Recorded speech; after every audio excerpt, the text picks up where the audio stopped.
What do you mean? Who's number 12? Guess. I was thinking it's Kobe. Nope.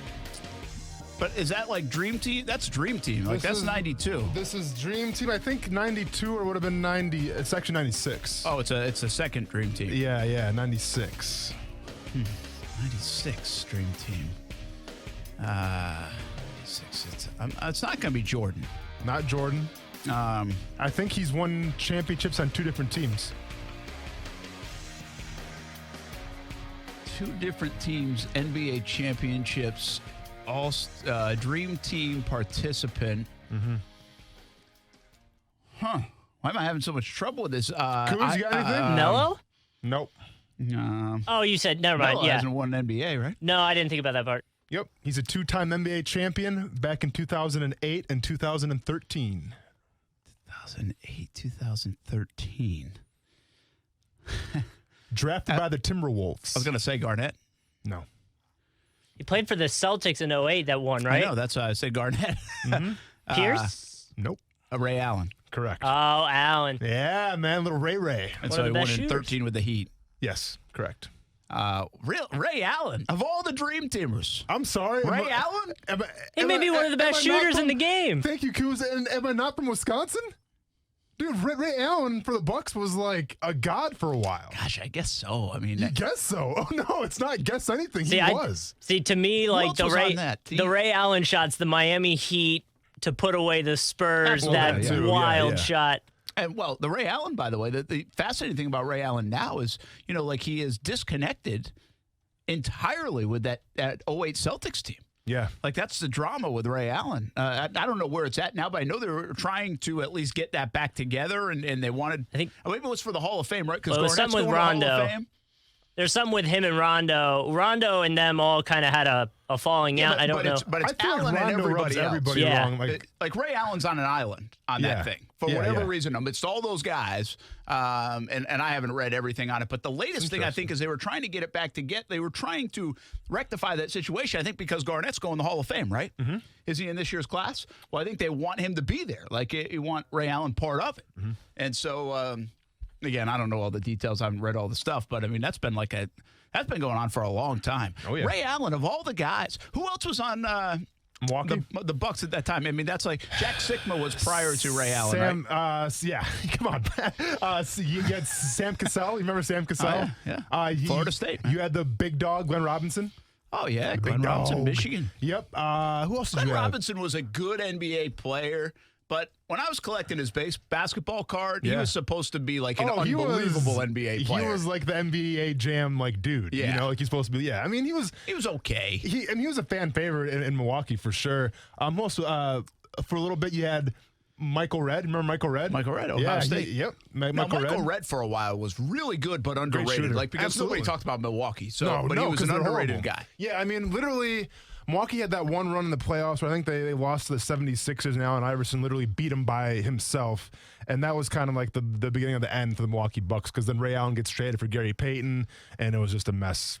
That was late Peyton career. I mean, Like late. Gary Payton was 60 years old getting traded to the Milwaukee Bucks. It was ridiculous. That was actually that's a pretty good list of names though for the Bucks. It's not bad. Yeah, I mean that's I pretty mean, good. it's like I said, they had that one good playoff run, and then they kind of fell out of the whole realm of NBA basketball for me. Interesting. There we go. Start the show with some hoops with a nice little theme on the USA because I just figured Ryan go ahead. Murphy's coming on. That's exactly why I was wearing it. That's exactly why I wore it. It's funny. It's like not because it's Friday or anything. It's so funny you said that because I have a USA shirt too, and I almost, but it's a little big on me. So I'm like, it's all right, man. No, it's just big. I'm like baggy big. I don't really like it. I mean, I want to show off my muscles right now. A little tall tee. Yeah. So, but I didn't do it, but I was thinking of it. So that's funny. You came in with the USA. Man. Ryan Murphy, who's supposed to be at the Olympics in Tokyo. He will join us around 4:30 or so. Interested to get his thoughts on how this will impact him. This was going to be his second Olympics, and he's one of the best swimmers in the world. But do you feel like you had your best stuff right now because you try to peak at this time coming up in the summer, or will the extra year benefit? Maybe it's not a bad thing overall. So it'll be interesting to talk to Ryan Murphy. Plus, he's a big Jags fan, so I'd like to get his thoughts on Gardner Minshew as well. well, and if he's happy about all of that that's going on. He'll join us a little bit later on. Ryan Murphy, 3-time gold medalist. I believe he is, in fact, I know out west. He went to Cal Berkeley, and I think he still trains out in that area and was getting ready for the 2020 Olympics. It's not happening. Brent Martineau, Austin Lane, Coos here on a Friday. Hope you're making it through the week. We do have to remind ourselves or check, what day is it? Yeah. I mean, my kids have no idea what day it is. I don't feel like I have any idea what day it is. It's all one day at a time right now. Yeah. I used to call football season that one long day. Yeah. You know, August through February for me is just one big day. Like there's no, everybody's always like, yes, it's Friday. It's not really that. There's no such thing. No, because I work on Saturday and Sunday a lot anyway. Yeah. But I really don't look at my schedule that way. And one long day in football season is the best way I can describe it. Now, this time around, it feels like one long day that just probably isn't. We don't know, like, if it's a 24-hour day or if it's a 24-month day. Sure. I mean, we really have no clue. Yeah. So, the time has gone by very slowly in the last 2 weeks. I mean, I'm having fun, though. So, like, I mean, I understand, like, things have slowed down now as far as, TV's concerned. There's no sports to watch. Tiger King's really big right now. If one more person tells me to watch it, I almost did gonna it lose last my night, mind. and I didn't do it. It's worth it, man. I almost went did it. to it. It's funny, and you'd like it too because you're a country, like you like country music, Yeah. so like you'll find the funniness behind his songs that he does. Maybe I'll do it. I go back and forth. Brent, shame on you, Brent. I thought we were sticking strong together, man. Yeah, I mean, listen, I'm like that in a lot of things. With a lot of, I was like, maybe this will be the one that I'll sign up like everybody else does. Yeah, yeah. I'm only like a week behind. Should have been Game of Thrones, but okay. 10 years behind. Yeah, yeah. Well, that's the thing. I got too far behind. This Tiger whatever is what, it's like a only like 6 7, episode yeah, thing whatever. or whatever? It's I like 7 guarantee hours your time. everybody is going to be him for Halloween next year. Oh, for sure. Game of Thrones, on the other hand, is like, I don't know, a 3-year investment, man. This Yeah. is Yeah, I like, don't know this is if I like you're can do taking it. out a loan right now, Yeah. man. 6 episodes isn't that bad. I just started Homeland. I'm on episode 2. It's good so far. Good, man. By the way, I don't know if Tiger King will even live to Halloween. You don't think so? This feels like a faster fad than that. I don't know. Halloween's a Well, long time off. So here's the thing. I had a friend text me yesterday. I'm not sure if he made this or if he got it from someplace, but he made Gardner Minshew the Jaguar King now. So now he's putting But that's actually, I thought about that because they have one of the cat, whatever they call them, zoos. I don't think they like the word zoo. I think there's like in the documentary. Caddyshack? Yeah, but it's like whatever you call it. St. Augustine.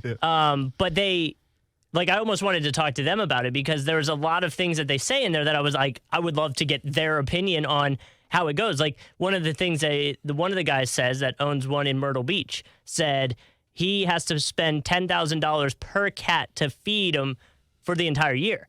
Then Joe Exotic says he can do it for $3,000, and I'm like, all right, then what are you feeding these cats? Like it. So I almost want to talk to them and just see how it's actually supposed to be run. I can't stress this question enough. It still hasn't been answered. Where are they getting their money from?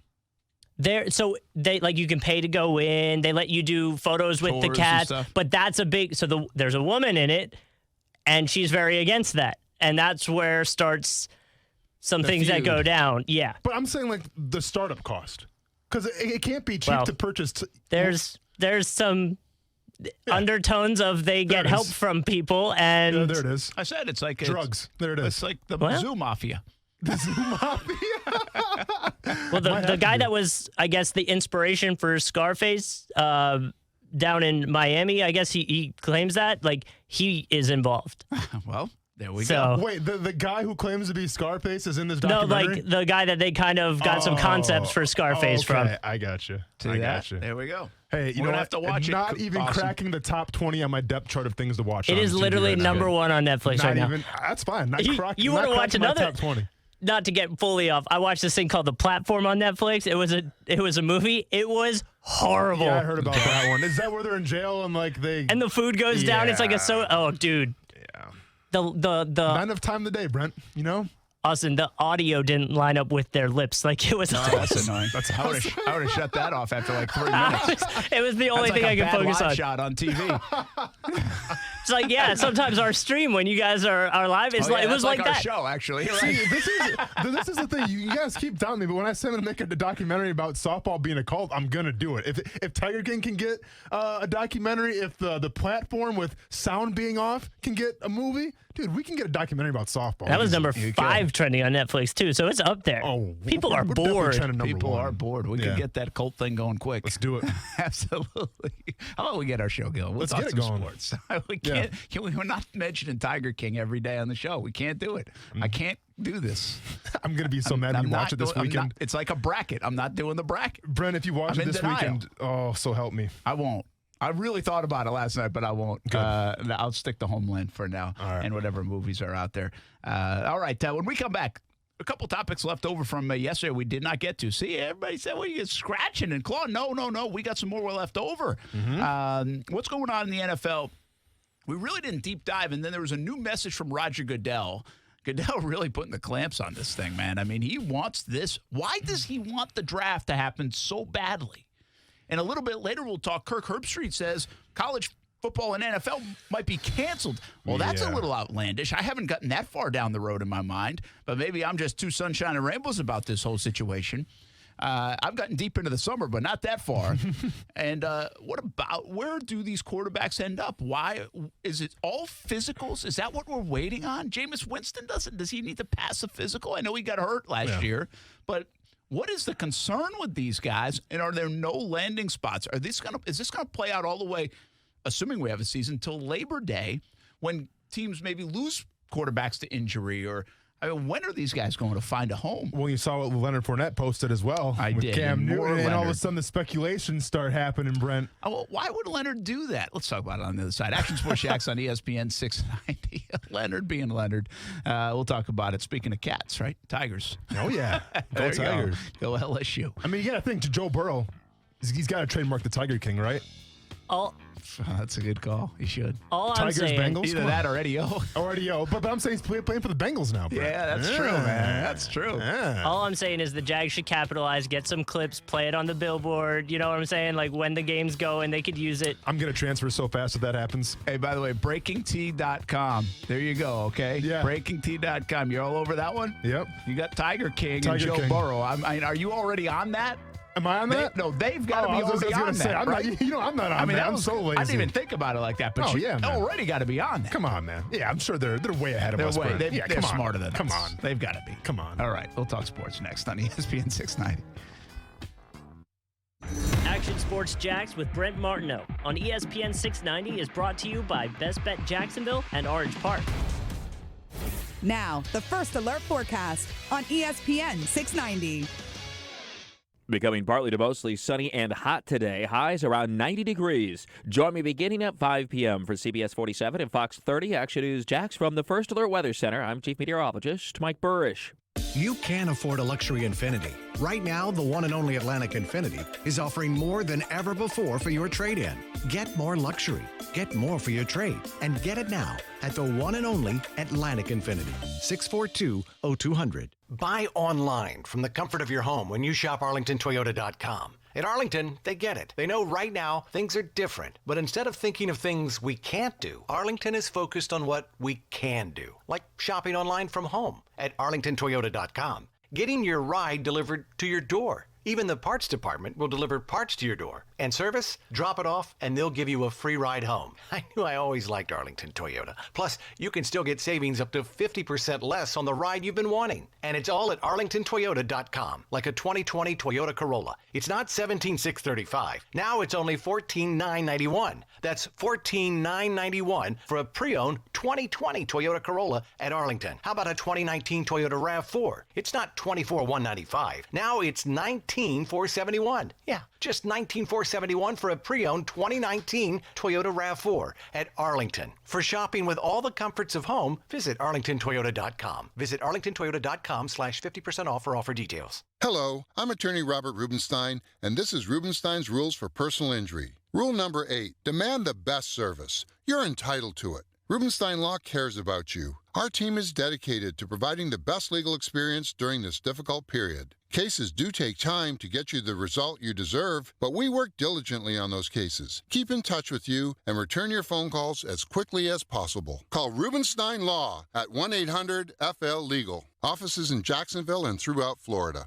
J. David Tax Law wants you to know that they are here to help individuals and businesses with tax debt issues during the coronavirus pandemic. Hey everybody, this is Brent Martineau. Tax problems can be extremely stressful, especially now. If you owe a tax debt, there are new programs available that can help reduce or eliminate your IRS or sales tax burden. These programs expire on July 15th, so don't wait. Get the help you need with tax debt, payroll taxes, bank levies, wage garnishments, tax liens, and unfiled returns. With a $1 trillion economic stimulus package on the way, the IRS will be collecting an unprecedented amount of tax debt to fund this historic initiative. At J. David Tax Law, only highly experienced tax attorneys will represent you. Never trust your tax situation to anyone you can't walk in and look in the eye. If you have federal or state sales tax debt, have a sit down with J. David Tax Law. Your first step is a no-cost consultation. Call J. David Tax Law at 904-507-4777 or go to jdavidtaxlaw.com. Your blood pressure numbers could change your life. Talk to your doctor about creating a plan that works better for you. Start taking the right steps at manageyourbp.org. Brought to you by the American Heart Association, American Medical Association, and the Ad Council. Hey, it's Goose from Action Sports Jacks on ESPN 690. Now, I know there's a ton of ways you can listen to the show, but did you know one of the ways is through a smart speaker? Yes, the Google Home, the Amazon Alexa. It's pretty easy to do. Just tell either of them to play ESPN 690. Try it out weekdays from 3 to 6 p.m., and you can listen to Action Sports Jacks.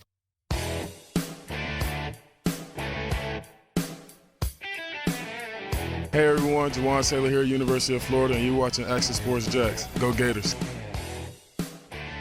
But my hope is that it'll happen. We'll get a first exhibition game or first game prior to June 1st. But in terms of do we have to finish out the season? No. I mean, the country and the world comes first, you know. I'm a big believer in Corona karma. You know, you don't do something that's going to mess up everybody and you try to do the right thing.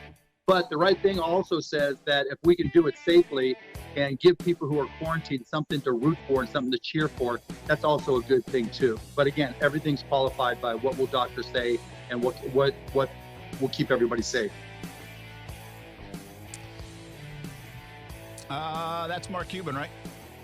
It's funny, I could tell Mark Cuban's voice, but I couldn't tell LeBron James from yesterday. I had no idea who that was. LeBron James calling from the tomato can. Mark Cuban, by the way, we were watching this show the other day, and I like this show. Once in a while when it's on, you like Shark Tank?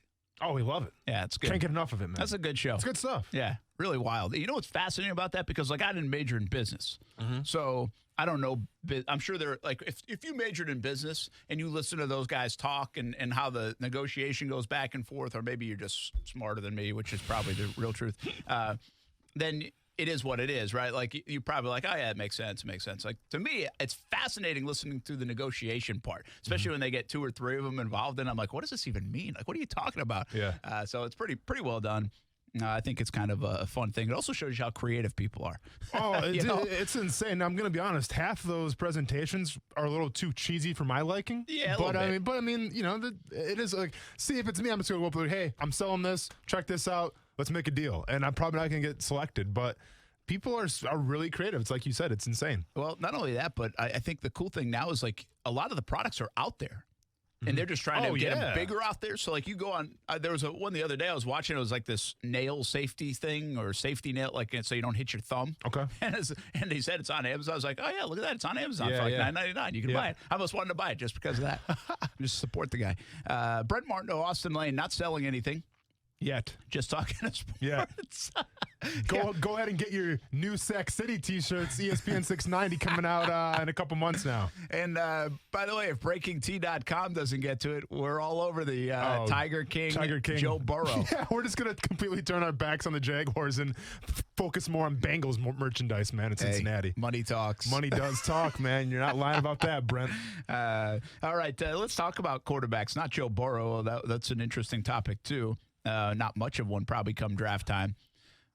A couple quick hitters on the NFL. We also have Steven hanging on the line, too, with a couple more things. But why haven't these guys signed anywhere? Is it simply the physical nature of Cam Newton, Jameis Winston?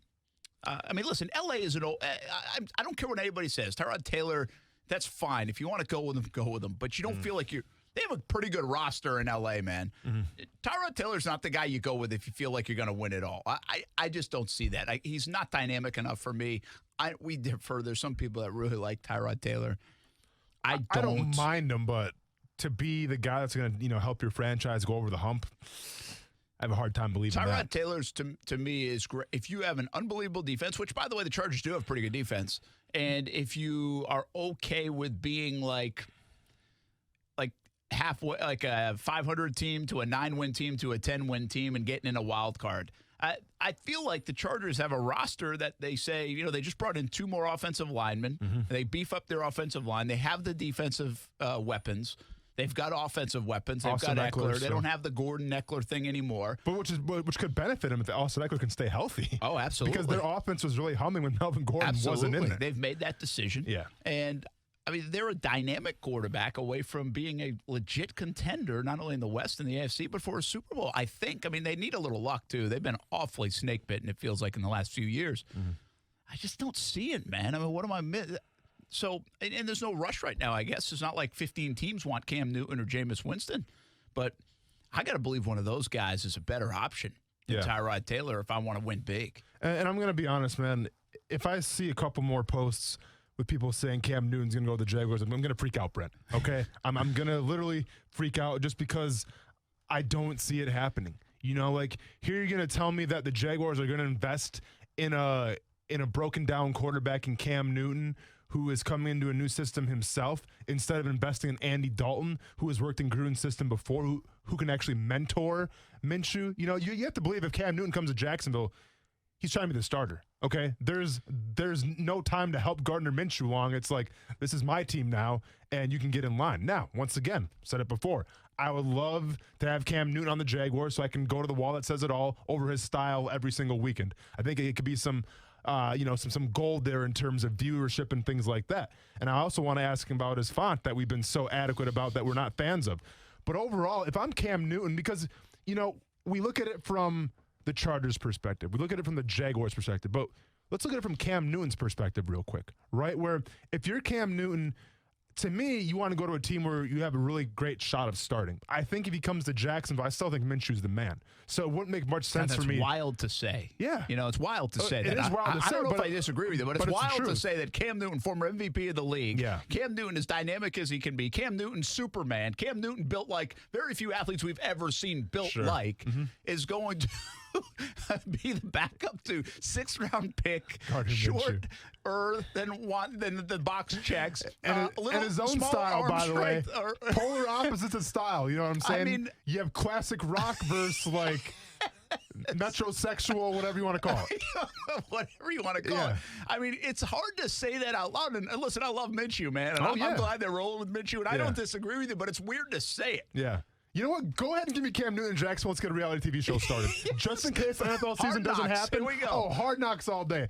But if we look at it from the quarterback's perspective, Brent, I'm looking at Cam Newton. If I'm Cam Newton, I'm going to the Chargers. If I'm Cam Newton, I'm going to the Dolphins possibly. Because, yes, the Dolphins more than likely taking Tua. We'll see what happens there. But at least I think with Cam Newton, he could still be the starter, and they're going to bring Tua along slowly, especially that injury. Like to me, the Chargers and the Dolphins kind of guarantee you playing time, especially starting out with. And the same thing with Jameis Winston as well. I think if I'm Jameis Winston, the Chargers are very intriguing, the Dolphins as well. But maybe like a team like, the Steelers, where you have to accept the backup role for maybe a year or 2 years, but then when Big Ben's gone, because let's be honest, how many years does he have left? How much tread is left in those tires? Then you can take over for a great organization with a great team in the Pittsburgh Steelers. So I just don't see Jacksonville being the prime destination for free agent quarterbacks like Cam Newton and Jameis Winston to come to. Yeah, I agree with you, man. And I still believe, oddly enough, all the stuff you say about Cam, he's one of the most fascinating athletes and big superstars that you will find in the last decade. But I still would rather have Jameis Winston because I know what I'm getting.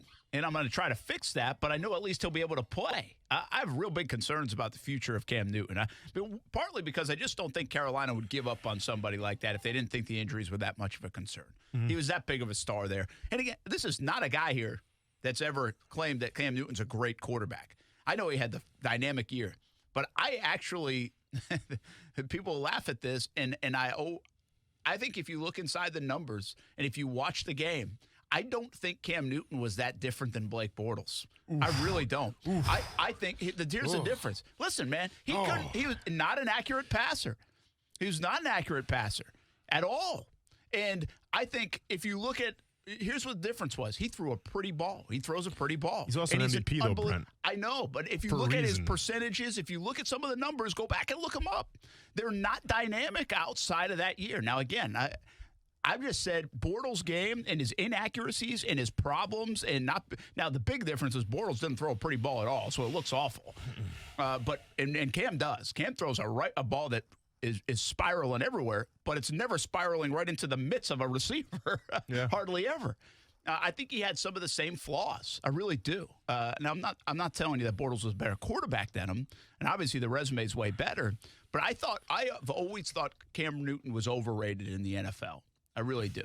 And on top of that, I think he got beat up in these last couple of years because of it. They said, you know what? We need you to do more of this. Mm-hmm. Now, also defend Cam Newton by saying this.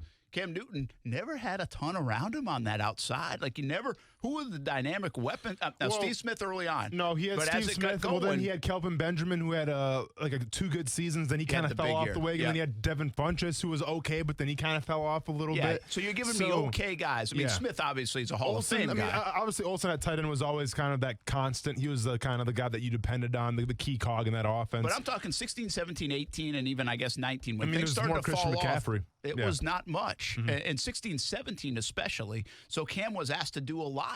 And probably more than a quarterback should be asked to do. So I don't love the idea of Cam Newton anyway as a QB. I mean, I just think it's weird to hear a guy's name, as big of a superstar as he was. Mm-hmm. You know, like you absolutely laugh when I say that, Bortles and Newton. But I'm telling you, if you look at some of their stats, they had some similar issues. They really did, in my opinion. Well, I mean, in terms of completion percentage, Blake Bortles' career, 59.3, Cam Newton, 59.6.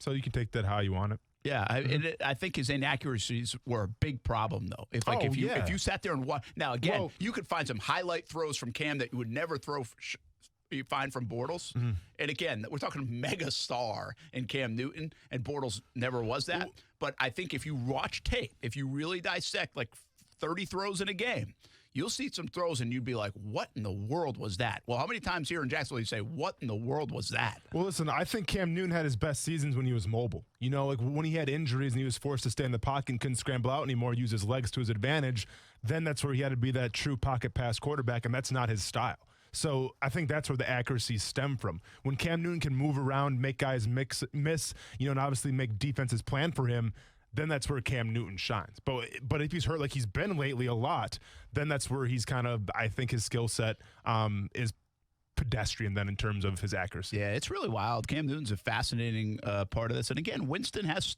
I would think, some star potential still in there. I mean, you don't throw for 5,100 and 33 touchdowns and some of the plays that he makes. 30 interceptions. But he has 30. Yeah, he does. Come on. He does. Come on now. Who would you rather, seriously, if you're the Chargers and you feel like you're good, who are you taking? Both are risky. One's a health risk, and to be honest with you, I think one's an accuracy risk. And I think well, they're both kind of accuracy risks. Well, true. And one's a turnover machine. If you're Anthony Lynn out there, who do you want? And I think Ken Wisenhunt's on that staff, if I'm not mistaken. Mm-hmm. Who would you rather run with? I'm taking Jameis all day. I think he has underrated mobility, which can make things interesting as well. But I think I'd take the sure thing. At least he's probably going to play 16 games, assuming we can keep him upright, as opposed to Cam Newton, who's had a laundry list of injuries. Yeah, it's probably unfair, by the way, to Cam Newton but he's kind of made his bed in this respect. From an outside perspective, if you don't know much, your first reaction to Cam Newton is he's like a selfish guy, me guy, look at me guy, right? I mean, every time he goes to the podium, he's look at me guy. Mm-hmm. And so you wonder how he is as a teammate because of that. Well, and that's why we wonder if he can play a backup position in the NFL. Yeah. And it's not because maybe he can. Maybe he's fine. Maybe he'd be a great teammate if he was forced to do it. But we don't feel like it. Jameis feels like he could settle into that spot a little bit more so than Cam Newton does. I'll tell you what, though, man, from a leadership perspective, I'd rather take Cam Newton than Jameis Winston, because when Jameis Winston was doing that whole let's go get a dub thing and he's licking his fingers, Little too cringy for my liking. Yeah, a little odd. Little too cringy for my liking. I guess both are a little odd in some ways. Steven's on the line. Let's get to a couple more football, and then we're going to talk more Jags in the draft and everything else, including a little college, because I want to talk about Florida State for a couple minutes before this hour is up. What's up, Steven? Thanks for jumping in. Action Sports Shacks on ESPN 690. Hey, guys. I piqued your interest yesterday with the wide receiver topic, so I figure I might as well go 2 for 2. This goes to Austin for a few weeks of me hearing him say that Jaguars could use that change of pace running back. Yeah. Because I believe we can all agree that the best years of Jacksonville is when they had the dual threat of Fred Taylor and Maurice Jones-Drew switching in and out every 2 to 3 plays, throwing off the defense, and they were killing it in the run game. And 17, they kind of did the same thing with having Leonard Fournette and then your change of pace and TJ Yeldon. And they had great success. I feel, who could you see in this draft them getting to get that polar opposite of Leonard Fournette and being that change of pace running back and a huge threat? All right. Go ahead. Who do you have? My choice in that was go back to LSU. Look at Clyde Edwards-Helaire. He had 55 receptions last year with 450-plus yards just catching the ball. No, all right, thanks for calling in, man. Yeah, so I've seen him actually mocked if you go down to like a second or third round draft. Some people do the 2 and 3 round, and I've seen him mocked to the Jags. I just think second round and first round are too high for the Jags to jump into a running back situation. Yep, so great question by Steven here. And, he got back to saying the change of pace back. And I'm very adamant on about it because I think the way the NFL is now, you don't want that bell cow running back to get 25 to 30 carries and then receptions also in the mix as well, a game. And, hey, let's give Leonard Fournette credit. The guy stayed healthy up until the last game, and that was more, I think, of just, the flu-like symptoms and maybe just shutting him down for the season. So Leonard Fournette has shown that he can stay healthy, okay? And I think he's got the new mindset of where, his work ethic and everything has reached a new echelon. Fantastic. But you can't deny the fact that if you watch teams that have success, especially on offense in the NFL, they have, a couple backs at their disposal. And the change of pace back, to me, it's just a different wrinkle that keeps defenses honest. So the beauty with the change of pace back, if you want to draft one, is the fact, like you said, Brent, where do you really want to spend a second round or third round pick on a backup, guy? I mean, let's be honest. Leonard Fournette's going to get the starting reps for sure. And then, the Clyde Edwards-Helaire would come in for maybe 10 reps, maybe 15 reps per game. I can't co-sign on, taking a guy in the second round, possibly third round. A guy that I like a lot, and I'm a little bitter towards him because he lost me my bet with Brent Martineau in terms of the Senior Bowl when we had our Fantasy Senior Bowl draft happen. Darius Anderson out of TCU. This guy made a name for himself, much like Kinlaw, at the Senior Bowl. The guy showed that nobody can keep up with him. He's got elite quickness, vision, cutting abilities, and he's got the instincts. And he is that receiver threat that you want at a running back position. Beauty with him, he could go 4th or 5th round. And I think right there, when we're talking about that, that's the perfect spot for the Jaguars to pick somebody. Keep in mind as well, though, free agency is still around. Chris Thompson, guy out of Washington.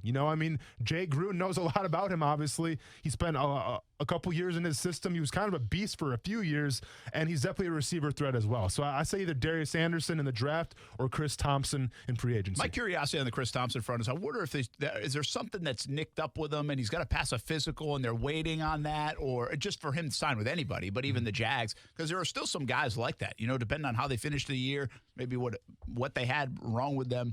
Can you get healthy enough to pass physicals, and all that stuff? So I think other than that, the Thompson thing makes so much sense to at least try it for the Jags. Yeah. Wouldn't be super expensive and was productive with Jay Gruden.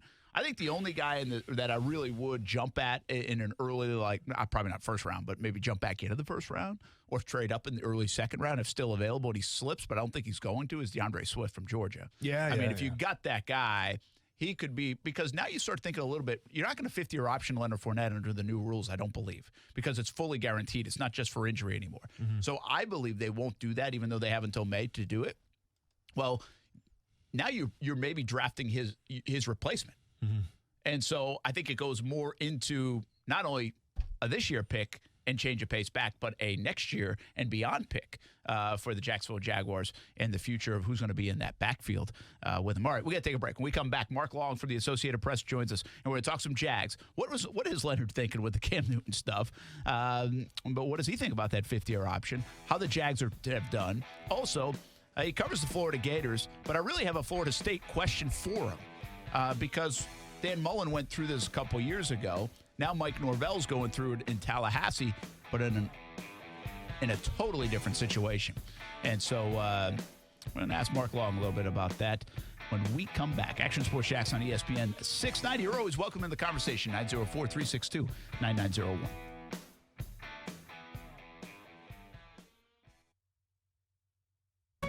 Shop now and save on these items and many more during the March into Spring sale at your neighborhood Ace. Proven winners. Gorgeous Blew My Mind perennial flowers, just $4.99 in the 1-gallon size. Get Fertilome 1648 premium lawn food from Ace for $19.99 in the 40-pound bag. Wet and Forget mold and mildew cleaner in various sizes and applications on sale now from $15.99. Find more great deals and the location nearest you at acehardware.com. Sale ends March 30th. Ace is the place with the helpful hardware, folks. These days, the whole world is on the internet 24/7, on their phones, at work, even at the dinner table. It's the internet all the time. So why, when it's time to sell your home, does your traditional agent charge you 6% to list it on the MLS to other agents, instead of targeting buyers directly online? That's why Rex was born. For a fee starting at 2%, Rex sells your home where buyers are looking, online, optimized by data-driven marketing. Not on the MLS. To get started, visit sellwithrex.com. That's sellwithrex.com. With Rex, selling or buying a home has never been easier. Price your home. Get a virtual consultation. Visit online open houses and showings, all from the comfort of your home with a few clicks of a button. Want to learn more? Visit sellwithrex.com. Or just use your phone and call 833-REX-HOME. That's 833-739-4663.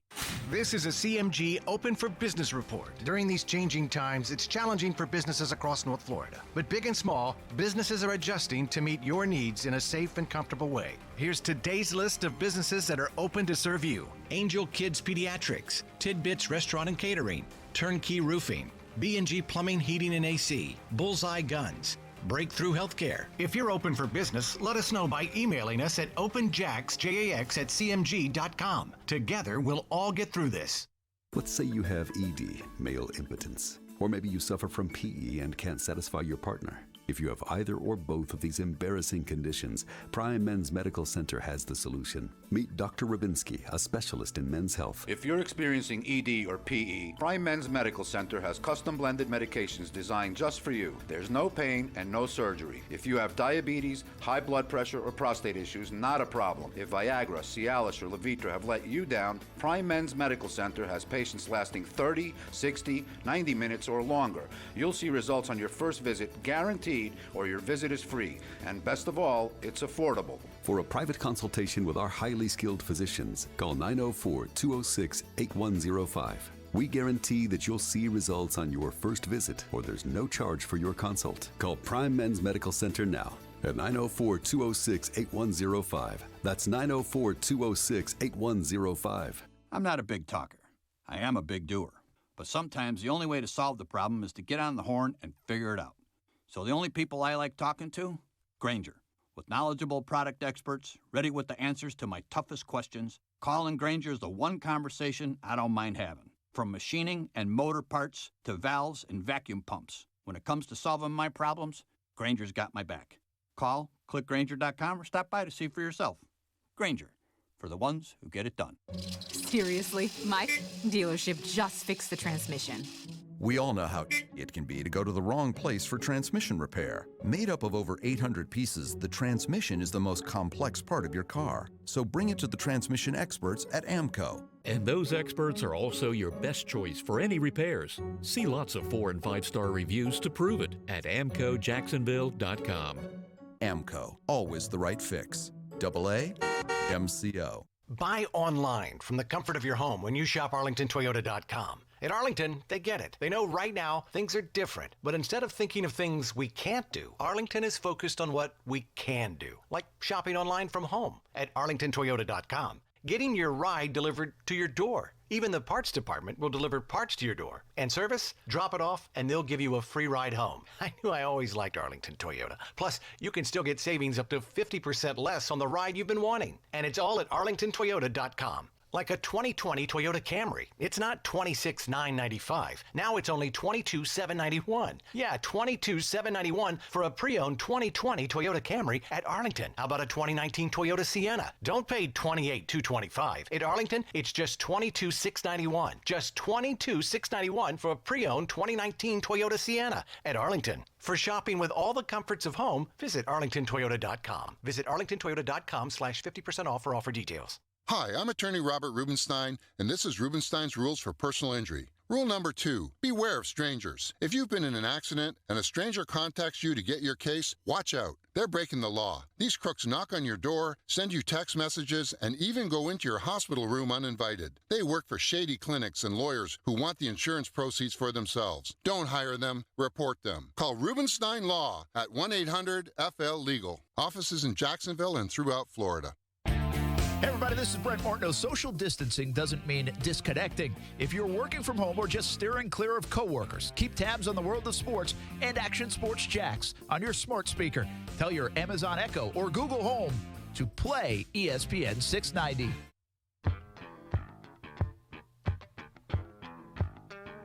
Hi, I'm Danny Warfel, 1996 Heisman winner, and you're watching Action Sports Jax.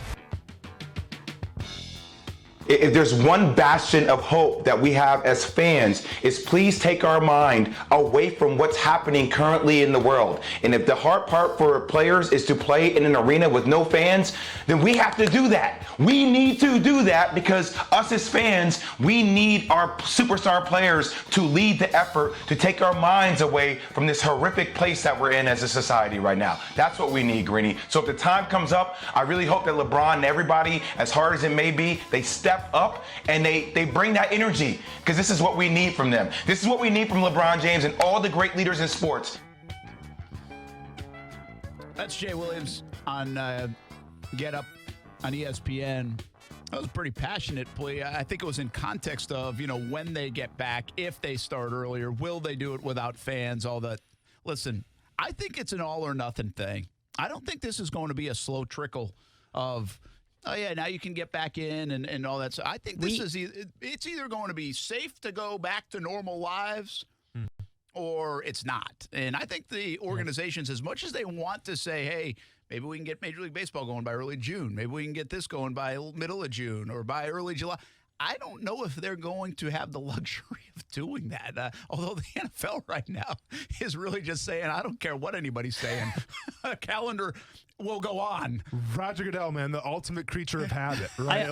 The show goes on. You know what I'm saying? I also think it was a little bit of a response because LeBron on the audio we played yesterday, where he's like, "What is playing a sport with no fans there?" Yeah, and he's been back and forth on that. Yeah. First he was adamant, no way, man, and then he was like, okay, I get it. So I think they will if they can. I'm just saying, I don't know if that's going to be an option. Hey, let's welcome in Mark Long from the Associated Press, covers the Jags and the Gators. We see him all the time down at Daytona, covers NASCAR, does a little bit of everything. I like it. Or are you doing a little bit of nothing right now? What's the story, man? How you doing? How you holding up? I'm doing a lot of nothing now. I mean, I'm finding other things to do, writing some features here and there. Luckily, last week we had enough going on with the Jags and free agency that kept me busy. But AP's always got something they want you to do or some sort of project they want you to work on. Yeah, man. I listen, and I even hate saying it to you that way because I've been so adamant. And don't tell me I've got nothing to talk about. Don't tell me I have nothing to do. I mean, like I said, doing my sportscast at night. I mean, we're dropping stuff out of our show. The 3 minutes isn't enough. We've got half-hour shows on the weekends. We're fine. We've got plenty to talk about. A lot of that's the NFL, and we're doing fine here on the radio side without breaking out brackets and all that stuff. I get it. I know the time we're in, but I actually think this is a fantastic time for journalism if you want to kind of recreate things and maybe gets us back to the roots of storytelling a little bit more. Oh, there's no doubt. There's no doubt. I am actually working on a feature, and it's a fascinating story about a walk-on on the University of Florida basketball team who literally played 2 games this year. And he's a fascinating story, in that he only played 2 games. And, forget the fact that he had a chance to play in the NCAA tournament, but the kid's just fascinating. And I spent a couple hours with him, just breaking down his story. And that's the kind of stuff that you're talking about. You really, really get a chance to dive into stories that you wouldn't have told normally. You just wouldn't have had time. If I was sitting at the Players Championship and then sitting at the NCAA tournament in Tampa and then, whatever this week held, I just wouldn't have had time to do it. And this is kind of one of those breaks that is giving you a chance to do things that you would normally do for some of us anyway. Yeah, absolutely. Think about like ESPN, where Scott Manpelt's giving a lot of love to the seniors, and I think a lot of people even locally in their own markets are doing something like that. They're probably getting more love for being seniors than they would have gotten if the show just went on. Yeah, for sure. So for sure. I mean, I like that stuff, though. I think that's cool. I think that's what's cool about our business and in this time frame, and as everybody's trying to document it, it's just so different. Let me do some quick hitters with you on the Jags. Did you like the Schobert signing? It obviously was the big signing of free agency, unless you want to include Tyler Eifert in there. Yeah, I liked it. I thought it was probably a little pricey for him, but that's what you get in free agency. You're always overpaying for guys for the most part. It's either those one-year deals with guys who are, 32, 33 years old, or, you're overpaying for a guy who looks like he's, in his prime or the best years are ahead of him, one of those things. And that's where they landed with Schobert. They needed it. They had to fill that spot. They had to move Miles Jack back to the outside linebacker, and they had looked at it and said, okay, there are no guarantees. There aren't enough middle linebackers in the draft. It's not a great draft for middle linebackers. So you're going to go spin there. And I think the rest of, the one thing that the free agency has told us that the rest of those open spots, or what you see as open spots for the Jags, they're really going to try to fill them with those 12 draft picks. I don't think that they signed a guy you're looking at as a long-term fix at D tackle or a long-term fix at D end or a long-term fix at cornerback, wherever they address. But Schobert is, essentially their long-term fix at middle linebacker. Everything else, to me, will be addressed in the draft. Maybe not tight end now, but I think they still have hope that Josh Oliver is going to take a big DJ Chark type leap and be what they drafted him to be as a third-round pick. Hey, what's up, Mark? It's Austin Lane here. Great to hear from you, man. So when we talk about Darqueze Dennard, okay, it was a guy kind of an under-key signing. I was excited about him, just the way that he plays the run. Basically, the Jaguars and him come to an agreement that they cannot reach an agreement, really, in the final contract terms. The first time I really ever heard of that.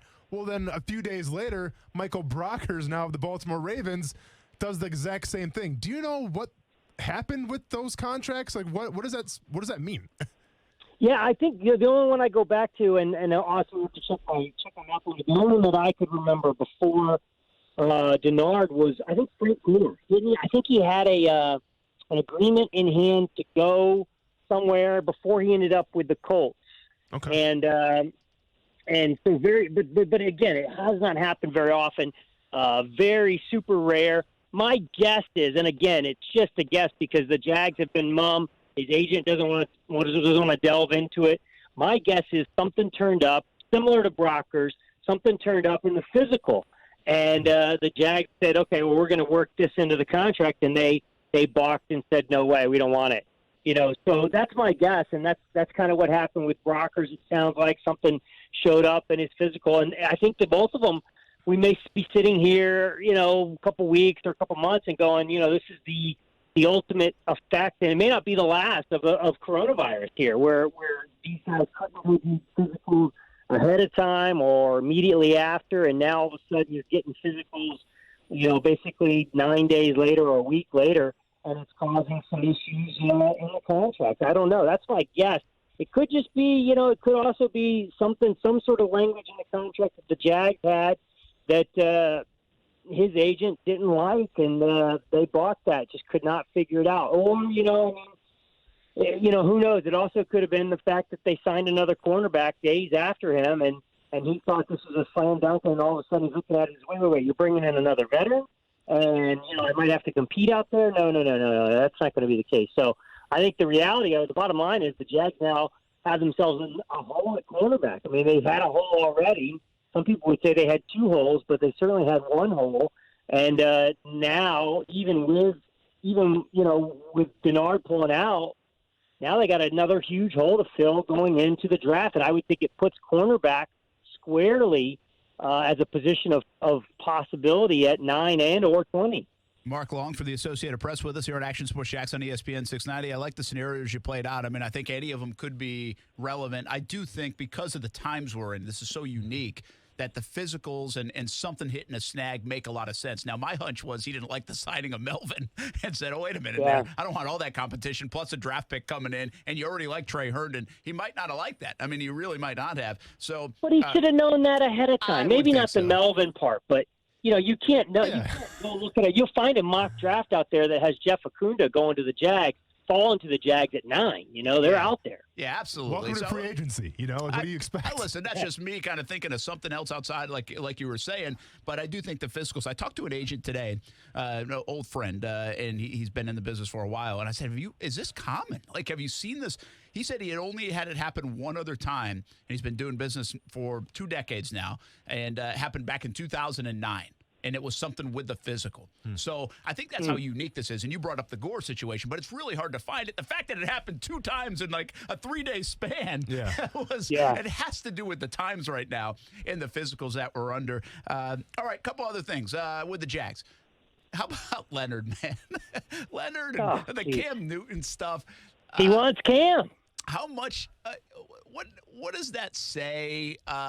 Do you think they're not going to do the 5th-year option now, right? Because of the language of that in the new CBA. I mean, I thought they were. I was the guy that said, "Hey, I think they are going to do this. They're going to risk this. They're going to get a 5th year out of a top 5 Leonard? pick." I thought they were going to do it, but now because of the language, you were on an island before. Now you're really on an island if you say it now. Well, no, now I don't think so. I really don't think they were going to do it because of the guarantee now of it and how it's the language in the CBA. Yeah. But do you think? I mean. If there's one more guy to move potentially, it could be Leonard. And what do you make of the Cam Newton stuff anyway? Is that just Leonard being Leonard? Well, yeah, it is Leonard being Leonard, but you got to know Gardner Minshew's going to see that and go, wait, what are you doing? And I can guarantee you this: the Jags have to pick between Leonard Fournette and Gardner Minshew. They're taking Minshew, every day of the week and twice on Sunday. That's just how you roll. You got to roll with your quarterback. I think Cam Newton is a slam dunk. No way he lands in Jacksonville. And Leonard's just stirring the pot and really kind of almost embarrassing himself by suggesting it. And if anything, I'm still under the guise that Leonard's gone. I don't think Leonard plays another down for this franchise. I think that he is absolutely on the trading block. And I think whatever they can get for him, they'll get for him. You hope maybe, I'm sure, they're working the phones now trying to get something. But my guess is he's not a member of this team come the fall. Maybe I'm crazy there because of the salary cap. I get it. It's an $8 million. It's $8 million. He's like $8 million on the cap. I think he'd be $4 even if you traded him. He's $4 for the Jags and $4 for somebody else, something like that, $4 and change. So it doesn't make a lot of sense to trade him. But I think they know who he is, what he is, how hard he works, how good a teammate he is, or how poor a teammate he is, what kind of influence he can be in that locker room, and they want him out. Yeah, it's interesting. I can see that. I feel like he turned it around a bit last year, but I still think he has some value in a potential trade. And the way other guys have been traded, I could see them doing that because otherwise they're not going to get anything after this year. And they really don't know how much they're going to get from him to begin with. And he turned it around in front of us, Brent. I don't know if he turned it around in front of coaches and teammates. I know this. There are guys in that locker room who thought he was a clown and clowned around too much and wasn't nearly as good as how he thought he was, as good as he thought he was, and wasn't nearly as good as being the number 4 draft pick in that 17 draft. And I'll tell you this, I think there were people on the coaching staff and in the front office who thought they were just as good running the ball without him down the stretch in the season finale there than with him. So, I think there's enough concern about this team and what you've got in the locker room and cleaning it up, that maybe it doesn't make a lot of sense to move forward with Leonard Fournette. Well, I think you're right about this, too, the philosophical difference now, because they went with Leonard. It ran through Leonard for the last 3 years. It's not going to do that, I don't believe, in 2020. It's going to run through Gardner Minshew, and they're going to mix that up in terms of that philosophy. And because of that last game, that's a good example of it, not just because of it. I think they're going to do that anyway. But that last game against Indianapolis with him out, I think showcased what they could do if they're not running everything through Leonard Fournette on the offensive side. Hey, Mark, you got a couple minutes? Can you hang through like a 2 or 3 minute break? Yeah, because absolutely. I want to ask you a little bit more and get to the college football side of things, too. What's going on with the Gators? And I'm actually going to even ask you a Florida State side of things, even though I know you're not over in Tallahassee a lot. I think you have some good perspective on this because of your coverage of the Gators. So hang with us, Mark Long, Action Sports Shacks on ESPN 690. We're talking a lot of football right now. We'll be back after this. CGC Water Treatment is celebrating Connecticut's 50th year anniversary with 50% savings for you. Purchase a Premier softener and save 50% off a K5, Connecticut's premier reverse osmosis system. When the shelves at the store are empty, it's a great feeling to have purified water right at home. Call 904-694-2242. Financing available with approved credit. Don't worry about needing bottled water. Call 904-694-2242 or visit cgcwater.com. Tell them Brent sent you. CGC Water Treatment, your local independent Connecticut dealer. Be bold, Jacksonville, with Bold City Heating and Air. When it's hot, we turn on the AC. When it's colder, we flip on the heat. But are you getting the best value with your system? Hey, everyone, this is Brent Martineau. Insulation is an important part of comfort and efficiency in your home. At Bold City Heating and Air, they offer free consultations and quotes on your insulation. Call 904-379-1648 or check out boldcityac.com. 5-star reviews on Facebook and Google. Be bold, Jacksonville, with Bold City Heating and Air. Jacksonville Truck Center is here to help you get in the truck you deserve. When you need a fleet vehicle, Jacksonville Truck Center has the largest selection of pre-owned commercial vehicles, including cargo vans and work trucks. We're here to make it easy for you. There's commercial or personal financing available, even if you have bad credit. Don't spend your tax return money anywhere else. Visit the new Jacksonville Truck Center on Arlington Expressway next to the Southside Connector or online at jacksonvilletruckcenter.com. In the Army National Guard, family means everything. Our parents, they were really supportive that all 5 of us would join. I got my education because of the Guard. I got to travel a little bit and experience a whole different culture. It helped me get my job, it helped me pay for my house. Serving part-time in the Army National Guard instills pride that you and your family will share. Visit NationalGuard.com to learn more about part-time service. Sponsored by the Florida Army National Guard. Aired by the Florida Association of Broadcasters and this station. Get in the zone, AutoZone. Welcome to AutoZone. What are you working on today? So you ordered some wipers online with our free same-day store pickup? No problem. We'll grab those for you so you can get back on the road. You know, we also offer free next-day delivery. You just order what you need on AutoZone.com by 10 p.m., and we deliver it to your front door the next day. It's perfect for those projects that can wait until tomorrow. Getting your job done just got easier. Free next-day delivery on eligible items on orders over $35. Restrictions and details at AutoZone.com. Get in the zone, AutoZone.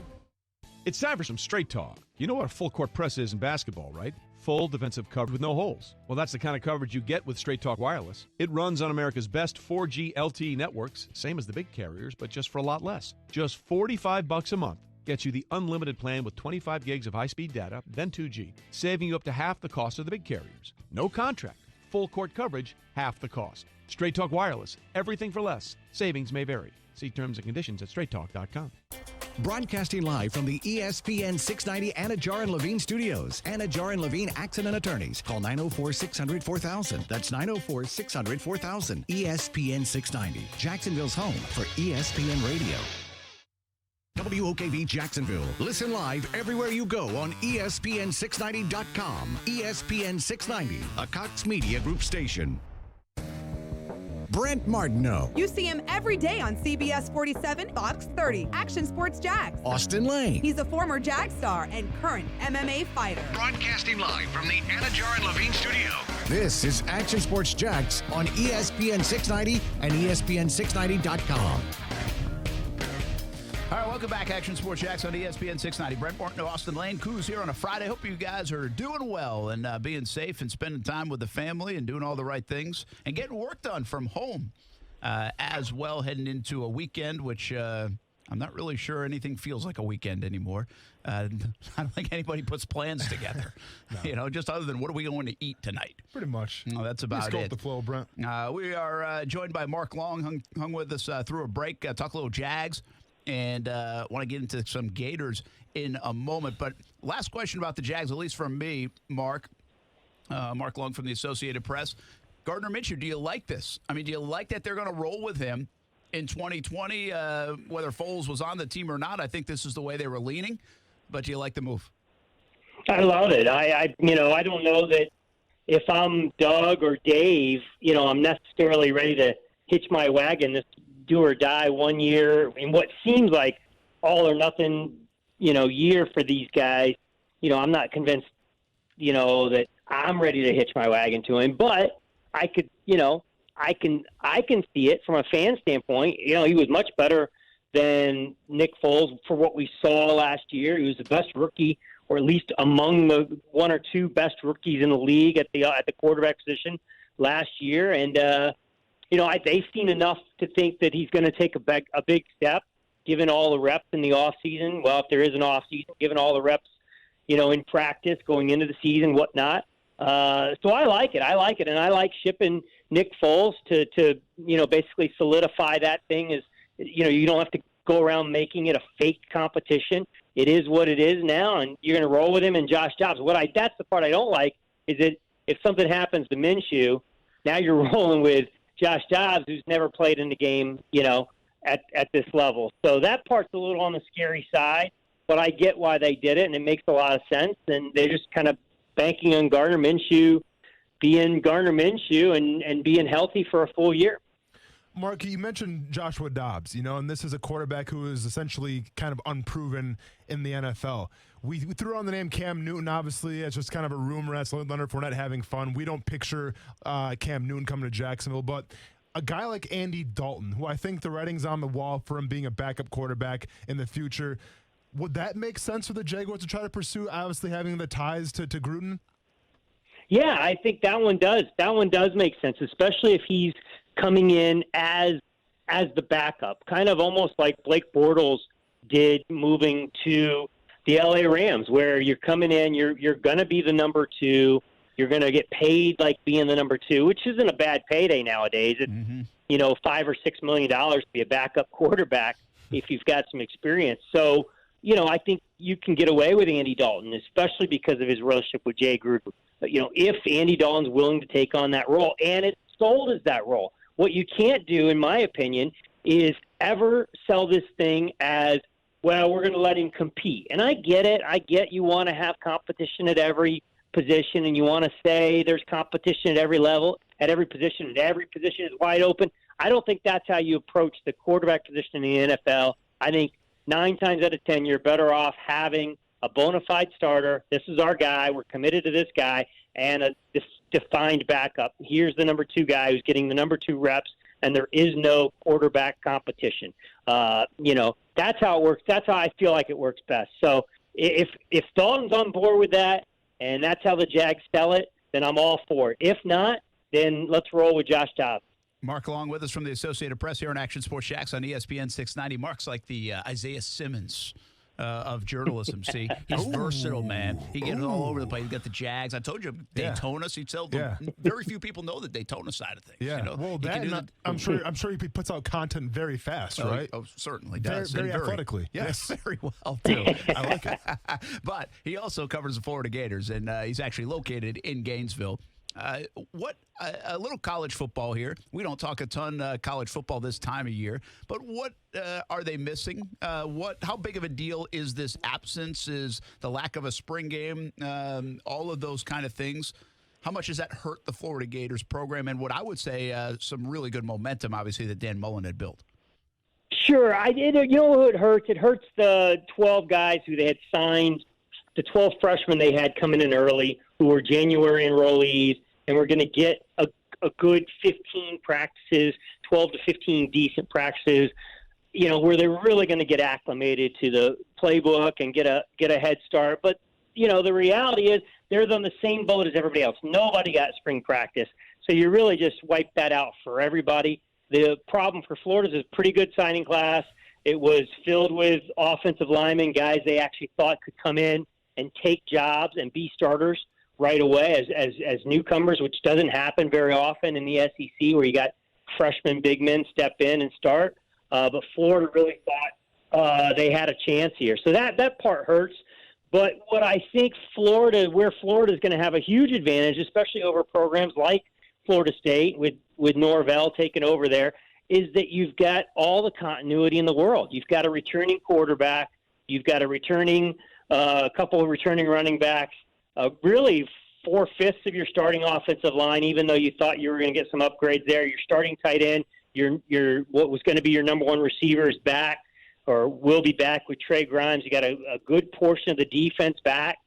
So, and then you got the entire coaching staff. I mean, yes, they had a few turnovers, but they're keeping the offensive staff, Hevesy and Billy Gonzalez, still back. Defensive coordinator, still back. So when you've got that kind of continuity and you're returning enough starters on both sides of the ball, I think you've got this. This actually helps you against some of these other programs like, say, Florida State or Mississippi State or an Ole Miss. You know, imagine you're sitting there at Mississippi State and you got Mike Leach coming in, and he's going to take over, completely take over, revamp, put in a whole new offense, completely different than what you've run before. And, now all of a sudden you've wiped out all of spring and you're not allowed to have any contact with these guys right now. So, unless it's virtual contact. But those programs are probably going to be way, way, way behind. A program like Florida, I think this actually will allow Florida to distance itself from a lot of these other programs in the conference and maybe even around the country. And that's good for Florida because, believe it or not, Brent, I don't know if you guys said you don't do a lot of college football, but inside that building, they actually think this is their year to win the East, close the gap on Georgia, win the East, and actually make the college football playoff. Wow, it's incredible they have that expectation, but they should have that expectation 3 years in, or a few years in. And also with Kyle Trask coming back, I think I still have a hard time wrapping my arms around Kyle Trask leading them there because he's not as dynamic as the guys that have led them to that kind of promised land in the past. And his story, he's just an underdog story. But it's not surprising they feel like that. They should. They finished top 10 in the country last 2 years, and Mullins put together his best recruiting class, I believe it is, since he arrived on campus. So it's a great dynamic what you just explained. And I really wanted to tie that into Florida State because how much is Mike Norvell, behind the eight ball? How much should coaches like Norvell, like Leach, like Kiffin at Ole Miss, how much should they get like an extra honeymoon because of the lack of time that they have to install things, to put things in, especially if you're an offensive-minded coach like so many of those guys are. I think this really hampers that development. And not to say Florida State was going to be in the mix to be a top 10 team and go to the college football playoff. No. But it still is a building step. Well, look at what Mullen did in year one. Mullen turned that thing around. You watched it up close. Norvell's not going to be able to build that, Austin. Well, and let's be honest, they haven't even established the culture yet, right? I think that's where Mullen shined was when Mullen got on campus in Florida. He didn't really have his guys necessarily, but he established the culture, and they were doing things Mullen's way. When we got guys like Norvell right now that are coming in to Florida State, no one even knows what the guy's all about yet, I feel like. So I think they're behind the eight ball for sure. Mark, do you agree? Not only should they lower expectations, it should wipe out expectations for those programs for year one. Let's be honest. Especially those guys you talked about who are offensive gurus, Norvell, Leach, Kiffin, guys who are really going to come in and completely overhaul what those programs have been doing. It should absolutely wipe out. They're probably arguably going to get their team together for the first time, maybe in July, but probably maybe in August. They're not going to have much of an off season. They might get an extended start with training camp. Maybe not. Maybe they'll get to go 2-a-days. Who knows what they're going to get? But it's going to put them so far behind that all the fans for any program that's got a new coach should just wipe out your expectations. Whatever you thought it was going to be or could be, I think you ought to just completely flush that down the toilet and go, hey, listen, we're gonna point to 2021 and let this guy have a a real mulligan in 2020. Mark, what does this do for recruiting as well, right? Because you got to think like there's no combines anymore, like there's no showcases. So, guys that are really unsigned, like how are college teams now approaching the whole recruiting scene just because obviously they can't go meet with anybody or they can't probably even get in the office and talk about it? Yeah, it's huge. It's absolutely huge. The only good thing is for these colleges is that, the high school season, what these guys are doing on the field, on tape, doesn't start until September. August, September timeframe. So you've got time. You can only hope right now that these guys will get on the field. But I'll tell you what, for all these, it's going to make for a crazy, crazy, crazy fall because everything that you're losing right now, you're going to have to cram in the fall. And my guess is the NCAA is going to have to lax and loosen some of its recruiting regulations and whatnot to make up for it, to allow these coaches to really make up for all this lost time.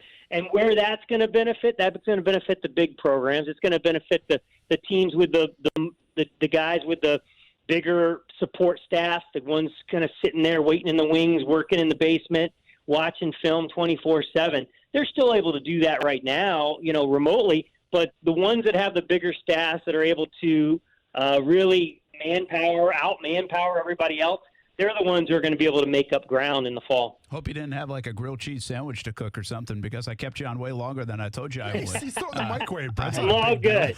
Mark Long from the Associated Press. All right, let's leave you with this.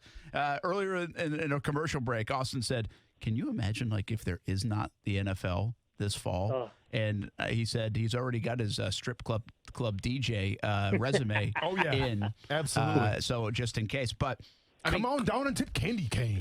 Yeah, good. I'm there. Kirk Herbstreit said that he thinks they shouldn't have it or they won't have it. I don't want to put words in his mouth. I can't remember how it came out, but that's a big story today, and that got trending. College football, the NFL, Herbstreit's like, wait a minute, don't think it's a sure thing. Mm-hmm.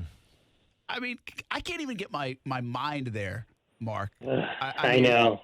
You're a little more negative than me at times. but this is I've actually been saying this now. It's funny. I'm not crazy enough to go public, and I don't have his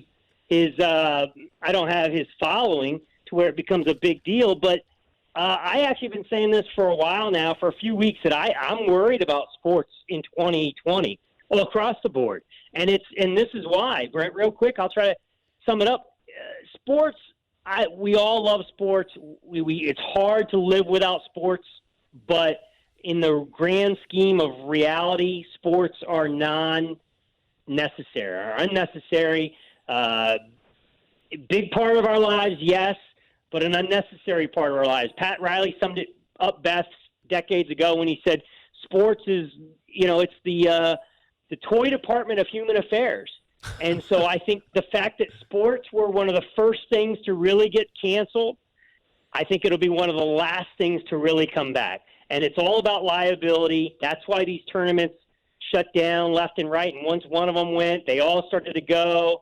And I think what's going to happen is they're going to go, there's going to be people out there going, you're going to get a relapse. You're going to get something. And you don't want to be the guy who gets, 10,000 people infected because you're having fall football and you're cramming 100,000 people into a packed stadium for 4 hours.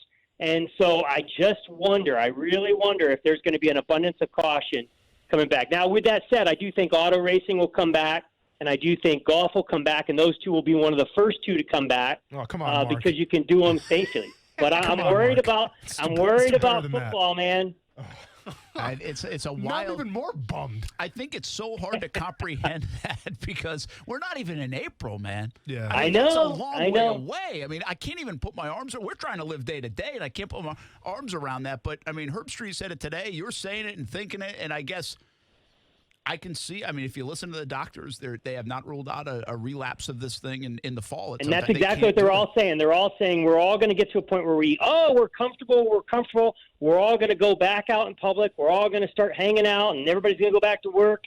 And then all of a sudden we're going to get a spike and a relapse. And I'm telling you, these colleges are not going to they're not going to want to be on the potential hook financially for something like that. Wild stuff. Mark Long from the Associated Press. Hey, thanks for hanging out with us for a good while. Anytime. And, I mean, it'll be like the only time you'll ever be compared to Isaiah Simmons, is my guess. And when does the story on the Gator walk-on hoop player come out? I'm working on it, trying to get it out hopefully tomorrow, but it might be early next week. But it's almost done. All right. Going back to that now. Be well. Stay safe, and we'll get you on soon again. Thanks, guys. Thanks, Mark. Mark Long from the Associated Press on Action Sports Jacks on ESPN 690. I mean, what about it leads me into what I wanted to talk about with Herb Street. And, I mean, I just can't get there. You read about – it's really interesting. Like when the Olympics – we're going to have Ryan Murphy on here in a little bit. And the Olympics get canceled. And you're like, the enormity of the Olympics getting canceled is, I think heck, my mom saw this somewhere and told me. So I'm going to say she's right. She said the Olympics has they've never competed in the Olympics in an odd year. I think she told me. Huh. I don't know if that's true or not. I'm going, Mom, that's on you. I mean, I guess if it's every, what? It's every... Well, it's usually every 4 years. So, I mean, it's even. But I'm just saying it's never been pushed even at wartime or anything like that. Now, this is also the first time it's ever been postponed under peacetime. Mm-hmm. So for wartime conditions, I think back in World War I and World War II, I believe it was both, the games were pushed back or postponed. And, of course, I mean, there have been countries that have boycotted, like the United States and Russia as well, 80 and 84. So, I mean, we have had some big stories around the Olympics. It's not always been just smooth sailing. But when you put it in that kind of context, and, you know, for me, it's an historic thing in the sense of if I go back and read a book and I read about the war and then I see that Ted Williams and players like that went to war and didn't play, it's like, wow, can you imagine that? Can you imagine, like, Mike Trout and Bryce Harper just leaving the sport of baseball for a few years and then coming back and not being there as baseball was there? You know, can you imagine the Olympics being postponed back in the day? Wow, what a time. I mean, but we're at war. I mean, yeah, sports are so secondary. Well, we might be living in that, man. I mean, we might be living in a 2020, the year the sports world stopped. Like, it could happen. Like, I think it sounds almost egregious for Herb Street to say it. But is it really? Don't we have to ask ourselves that? Like, is that really that egregious to think? I mean, our world has stopped right now. And we believe the earliest it will come back to any kind of normalcy will be in May. That would be, I mean, super early. You're like really pie in the sky positive. Mm-hmm. We really believe there's a sense that you could get back to normalcy sometime in the midsummer. I'm talking maybe early July. Mm-hmm. I mean, that's kind of been my feel. I don't even know if I'm right here, but that's my feel. And then there are the doctors that say, hey, we have to watch out for this coming back in the fall in September, October, and November. Who's going to be comfortable doing that? And I think Mark brought up a great point. And there's one thing, listen, we're in a stage right now where everybody's in this thing together, and we're trying to help each other out. And there are really good deeds being done, and there are really cool stories. But at the end of the day, one of the big reasons so that this is trumping even dollars being earned is litigation. I mean, that is very true. People are afraid of being sued for possible death and other things about getting people sick. I mean, that is front and center of this thing, even though it's not talked about as much. That is why a lot of people are making the decisions they have made, I think, or more people might be kind of saying, screw that. I'm keeping my business. I'm doing this. I'm doing this. Right now, there's nothing like the NFL is going business as usual, but they don't have to worry about anything like that. I mean, they're not going to be sued for a transaction being made.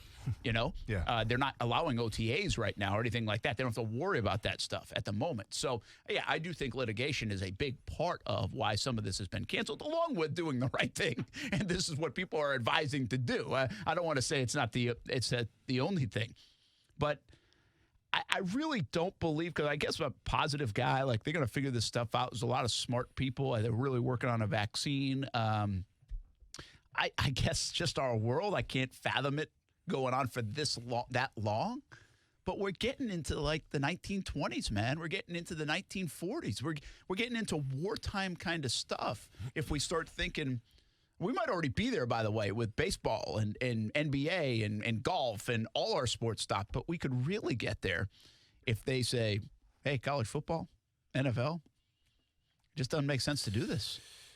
I mean, listen, I think we want to be optimistic, and I understand that because people gravitate towards sports to take their mind off their daily lives. You know, people spend hard-earned money to go to sporting events because for 2 or 3 hours, it just takes their mind off everything and they're in the moment. So sports are a big deal. Don't get it twisted. But at the same time, let's be a realist here. Deaths, you know, like the total number of deaths rise every single day from this thing. More people are coming, you know, forward and saying they have coronavirus, okay? And until there's a solution, until there's a vaccine, or until there's someone that says, you know what, you don't have to worry about this anymore, then sports will come back. But I'll be honest with you, right, man. Like, I mean, listen, and I watch the news and I go on social media, and it's, you know, it's hard to find who exactly is in the right. But I'm just saying, I don't think there's really any indication of this being over anytime soon. So if we get into training camp, if we get into the preseason, and if this stuff is so going on, which it very well could be, I mean, yeah, then I guess Herb Street's got a point. You know, obviously, I'm trying to remain optimistic and stay positive, but with the landscape of the way that things are right now, Brent, I mean, it's crazy to think, because I think once March Madness got taken away from us, that was the eye-opening thing, right? And I don't think it's really even dawned on us yet, a life without football. I don't think I think we would severely be in denial until like September. Oh, without a doubt, man, without a doubt. So it's just one of those things where you have to hope for the best, but at the same time, you have to be in the now. Yeah, and I will say this. See, I've always hated what Mark kind of said about Pat Riley. I've always hated when people refer to, and this is more of a local sports TV guy comment, hate when people refer to sports as the toy department. I thought it was pretty funny. No, I mean, I get what he's saying. Yeah. Because, well, what happened in our industry and TV is people started thinking that's what it was. It wasn't, you know, you're not working, you're just having fun back there. Oh, that's, you know, I think people got into that mode. It was kind of labeled that way. Mm-hmm. So I always took offense to that in local TV. But I'll also say this. You're right. It's a reprieve. It is not the utmost important thing. We understand that. But I think we have learned, and I think right now people are losing millions and millions and millions and gazillions of dollars across all different economic platforms and businesses and things. But the sports industry is a huge economic driver. I mean, it really is. So an economy getting back to going, this wouldn't just hurt sports fans. This hurts the economy. This hurts, this is not just the toy of hey, we need, you know, something to watch. This is an economic driver. Like, don't miss that part of it. I mean, sports is a huge economic driver in our country, in the world, in so many different ways. But spoiler alert, though, man. I mean, the economy is not doing so well right now because not just sports, but because of everything. Oh, no, absolutely. You know what I'm saying? So, like, yeah, I understand that. But let's be honest. If this thing is still as bad as it is right now, I mean, yeah, sports are going to suffer, and the economy that sports brings is going to suffer, but the entire economy in general is going to suffer. Well, absolutely. That's what I'm saying. If we're still in this kind of mode 8 months from now, I mean, the economy, I think remember I told you, or you could watch that 60 Minutes thing. Mm-hmm. I said, listen, if you're in this for a few months, we'll be okay, even from an economic standpoint. Yeah. If we're in this for a year, whoa. Yeah. And so that's more on the year terms. If you're willing to say we can't play football and all those things, that's looking ahead to early 2021. So it's kind of like, it feels very doomsday-ish to think that way right now. Yeah. It's a scary proposition. Yeah. It really is. And just shows you, I guess, the great lengths this could end up being here in 2020, the lost year of 2020. I haven't watched the whole thing it was on 60 Minutes, right? You said last Sunday. Yeah, I haven't watched it yet just because me and 60 Minutes don't have a good relationship. As a kid, you know, like I'd be at my grandma's house. We didn't have cable; it was just the regular standard channels. And all of a sudden, when that stupid clock went off because it was time for 60 Minutes, you had to go to bed. Dude, I was triggered. Yeah, and it's just it's a big trigger thing for me. So I don't watch 60 Minutes. I'm sure it's great television. Sure, they have great interviews on there, but I cannot watch 60 Minutes because that stupid clock. It signals something. It's to me. maybe one of the most well-known shows of all time. It's still very highly rated on CBS 47 on Sunday nights. Can you give me a stopwatch, please? Because I just want to see how this triggers. Yeah, no.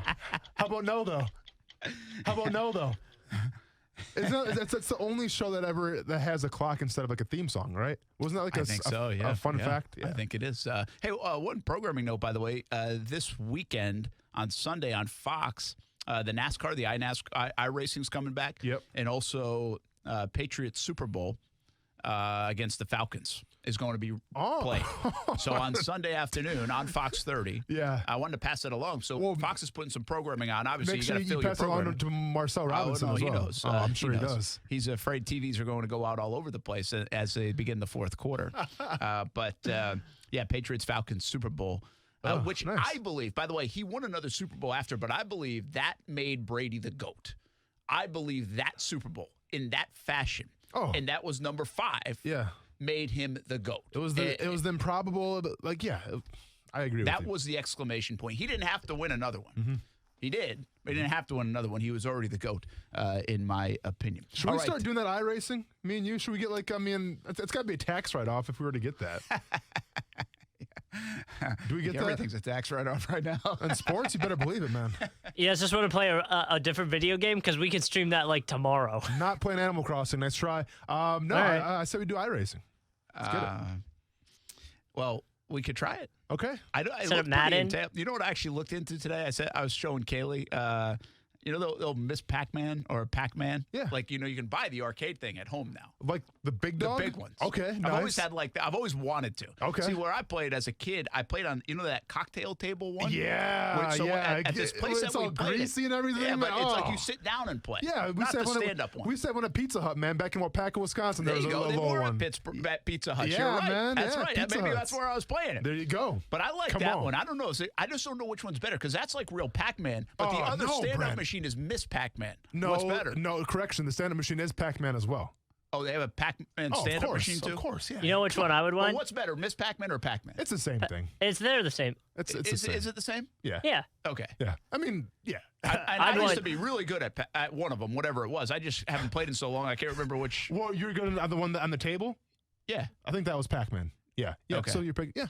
I'd want that, or I'd want the Simpsons arcade game. Do you remember that one? Of course, man. Yeah. Oh, yeah. Bart had the skateboard. Marge had the vacuum cleaner. Homer had a bowling ball. And who was the other one? Maggie. Maggie had the saxophone, right? Yep. Where's her weapon? Saxophone. Saxophone, yep. Yeah. I was too old by that time. Played that at the bowling alley every weekend. Brent, you played Atari in college, man. So what are you talking about right now? You know dude? what I had? You know that first system I had? Atari. No.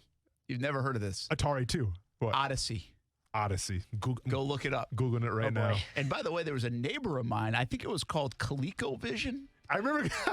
Yeah. They had ColecoVision. Yeah. It was like this long. I remember it was like way more boxy. Everything that was involved with it. But I had Odyssey, and it was like terrible. But I played it all the time, man. Oh, so it's basically like an Atari. That's what it looks like. Well, it was worse honest. than Atari. Oh, It was wow, like poor man. man's Atari. I'm seeing some of the images from some of the gameplay. Yeah. Woo. Yeah, the baseball game. I remember playing baseball on the old Odyssey. Okay. Rough. Remember Backyard Baseball? Yeah, but that's newer. Yeah, it's newer.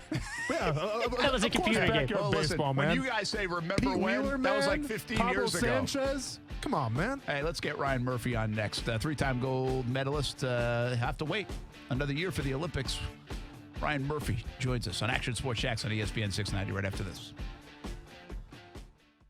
Action Sports Jacks with Brent Martineau on ESPN 690 is brought to you by Best Bet Jacksonville and Orange Park. Now, the first alert forecast on ESPN 690. Plenty of sun today, and it'll be hot. Record-breaking temperatures around 90, dropping into the low 60s tonight. Join me beginning at 5 p.m. for CBS 47 and Fox 30 Action News Jacks from the First Alert Weather Center. I'm Chief Meteorologist Mike Burritt. Hey, boss, have you heard about Safe Touch? They're now offering a free health and wellness package with every Safe Touch system. Health and wellness package? Actually, that sounds kind of nice. Yeah, well, not for us crooks. You know the Safe Touch two-way communicator? Of course I know the Safe Touch two-way communicator. Yeah, so we already know that it's the best deterrent against, crooks like us, but it can also be like a 911 dispatcher for other emergencies. Like medical emergencies? Yeah, there's the two-way communicator, the emergency buttons, the smartphone app. It's all just extra peace of mind for Safe Touch customers. Great. As if people need another reason to get Safe Touch. Well, the good news is it's not going to change our Crooks or Us motto, stay away from Safe Touch houses. Some things never change. Crooks know to stay away from Safe Touch houses. Hi, I'm Lester Jackson, president of Safe Touch Security Systems. No one beats our technology or our price. Call Safe Touch today at 888-723-8682 or go to safetouch.com. State license number EF233.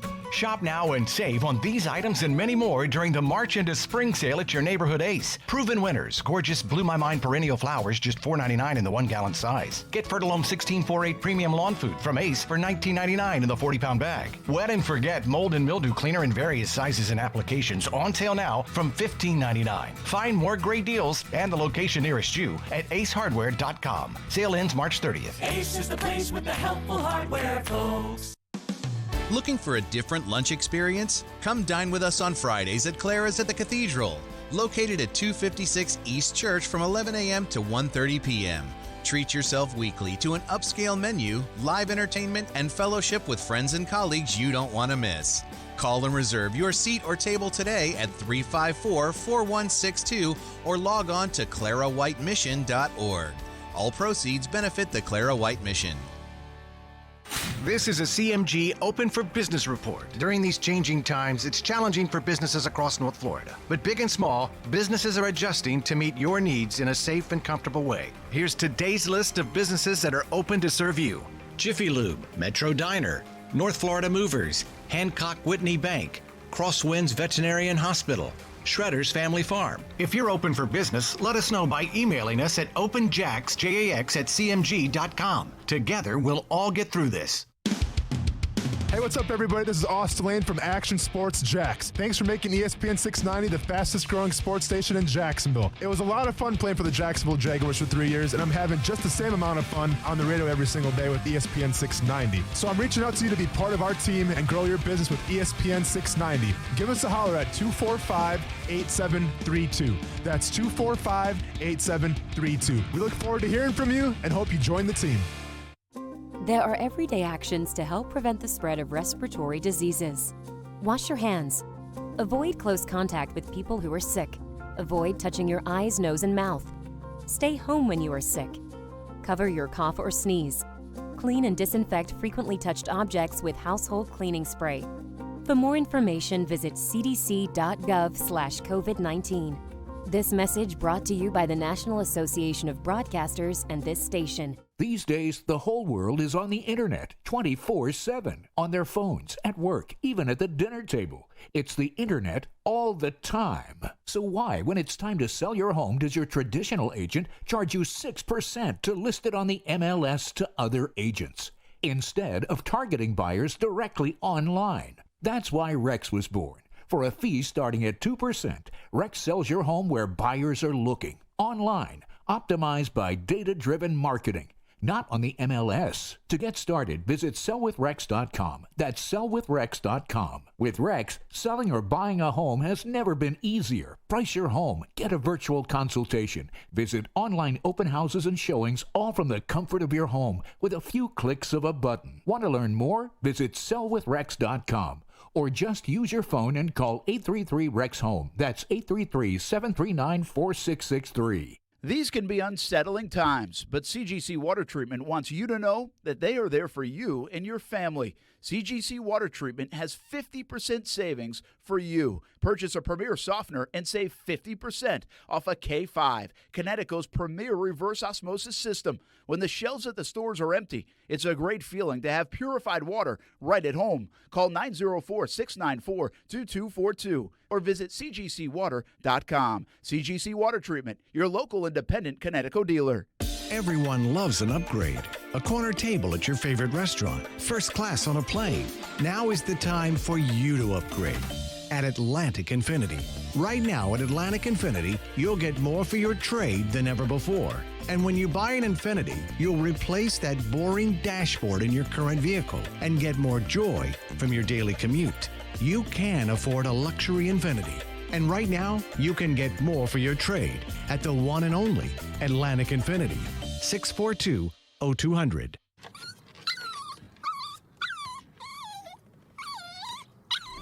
After a long day, having my dogs meet me at the door with their silly smiles and wagging tails makes me happy. I want to keep that joy with me for years to come. That's why I trust Forever Vets Animal Hospital to keep my pets healthy. Forever Vets was voted 2019's Best Vet in Jacksonville Magazine's Readers Poll, and it's easy to see why. The affordable wellness plans are tailored to meet all of your pet's changing needs as they grow. Open 7 days a week, Forever Vets' friendly staff is available to treat you and your pet with care. They combine extended hours with online booking to allow you to give your pet quality care while accommodating your schedule. Go online to forevervets.com to find which of their 8 offices is nearest you. And don't forget the newest location in Riverside, Forever Vets Animal Hospital, keeping your pets happy and healthy forever.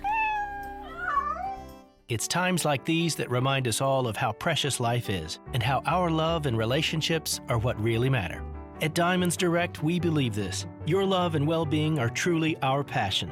That's why we've decided to temporarily close our showrooms, a decision rooted in caution and compassion. But rest assured, we are still here for you. Diamonds Direct's experts are behind the scenes helping customers 24/7, giving you access via text, live chat, email, or our special customer hotline that you can call anytime. Remote shopping options and expert guidance are always available, and our commitment to serve you is stronger than ever. Please visit diamondsdirect.com for more information or to start a remote shopping appointment. At Diamonds Direct, we're honored to be the symbol of your commitment to each other. And while we wait during this uncertain time, we encourage you to be safe, cautious, and courageous as we look forward to better days ahead. It's still your love, our passion, and nothing can change that. Not now, not ever. Hey everybody, Trey Wingo here from Golick and Wingo. Thanks for making ESPN 690 the fastest growing sports station in Jackson.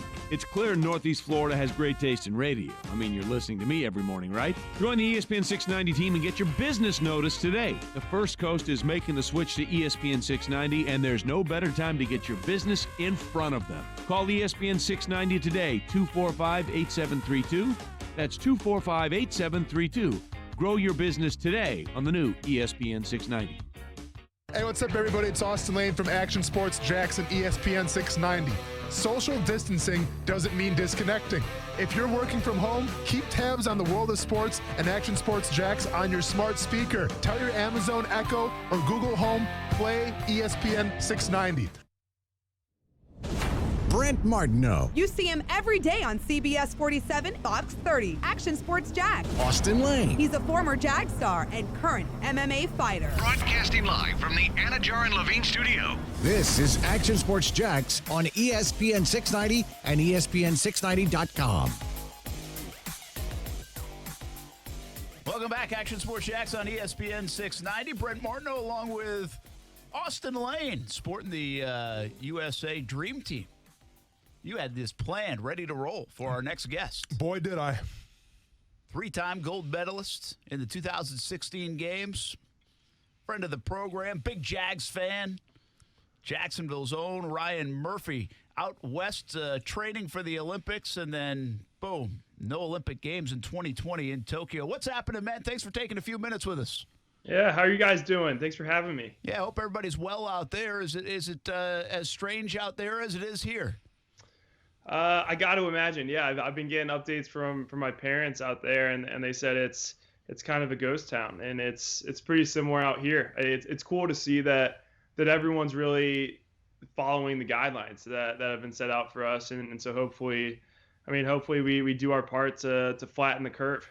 Absolutely. Ryan Murphy with us here on Action Sports Jacks on ESPN 690. Well, what do you make of the Olympic Games being pushed back? This is so strange, right?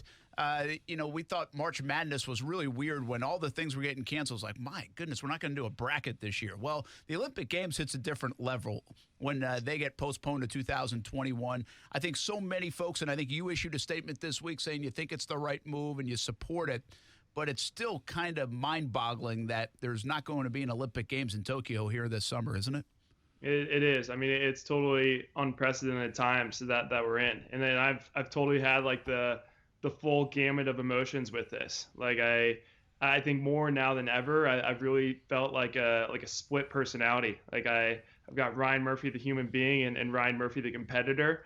Ryan Murphy, the human being, is like, this is 100% the right call. This had to be done. we've got to be examples for the community and really do our part to support the medical community and make sure we're not overloading them. On the competitor side, we started this season. The season was going really, really well, and so the competitor side of me wanted to finish the job, and the only thing that happens is now that job is pushed to 2021. So now it's really just take a reset and start to get back on that path after a week or two off. Ryan, you said it, the term reset. I mean, you're a finely tuned athletic machine, and obviously you stick to a pretty strict training schedule. I mean, from this standpoint now, obviously, I'm sure you're kind of tuned into peak when you get to Tokyo and everything. Well, that's canceled now. I mean, do you build off of what you were training with, prior to the Olympic Games supposedly happening, or do you kind of start from scratch and you're kind of at your base level again now? Yeah, I think there's a couple parts to it. Like, I'm fortunate in the fact that I was going to keep on swimming anyway after this Olympics, and going through the Olympic year at age 25 is not really much different than going through it at age 24. So from that perspective, like I'm fortunate. I don't feel like I'm going to have any sort of fall off in terms of my athletic ability. If anything, I think it could be a positive for me. I learned a ton this year, and we were really good this year, but we weren't perfect. And so we could take some of these lessons that we learned and put them into our season plan for next year. And I think it's going to end up being really good. Ryan Murphy with us on Action Sports Jax on ESPN 690. Hails from the Bowles School family right here in Jacksonville. Cal Berkeley, he swam his college days. And, of course, the 2016 Olympics in Rio, 3-time gold medalist. It was an incredible Olympics for Ryan Murphy. And you add the likes of Caleb Dressel and other fantastic swimmers from our area. It's really the undertold story how good we have it here in Northeast Florida, how good our swimmers are on the international level. And Ryan's just another example of that. You kind of answered it. That you said, hey, your body could probably adjust to it. It's fine, but I'm sure some bodies cannot. Are there going to be some pretty sad stories out of this Olympic Games being postponed where some athletes were planning on this being it and trying to get in peak shape and peak form, and that extra year maybe could cost them? Maybe it's injuries, maybe it's other things. I can't imagine it's going to be good for everybody. Yeah, 100%, and that's why I say I'm fortunate in this, because there's a lot of people potentially put into retirement from something like this, and that's really tough. Those are really tough stories to hear. But I think at the end of the day, like I draw a lot of perspective from my family, and my sister's someone who's a doctor of physical therapy. She works at a hospital in Chicago. She's working on the telehealth side, but she has a lot of coworkers that are screening people for coronavirus. And so like when she's telling me that sort of story, it really puts into perspective what we're dealing with here. And we have to do this. We have to support the medical community and our community at large. Really good perspective there. Can you give us an idea of where you were? Like, what were you going to do in terms of the Olympics? Had everything already been set in terms of qualifications? Where were you guys in the calendar of swimming? I mean, we're still a few months away, obviously, from that. So were you guaranteed to do certain events? Did you still have to qualify? Give us a little update on that from a layman's terms perspective for our listeners. Yeah. So we were really in the heart of our training season. The actual qualification for the Olympic Games is was at the end of June, and if you were top 2 there in your event, you had like a week at home, and then you're going to be off to the Olympics. So it was the USA Swimming schedules everything pretty close to the Olympics, and so it's really kind of a whirlwind.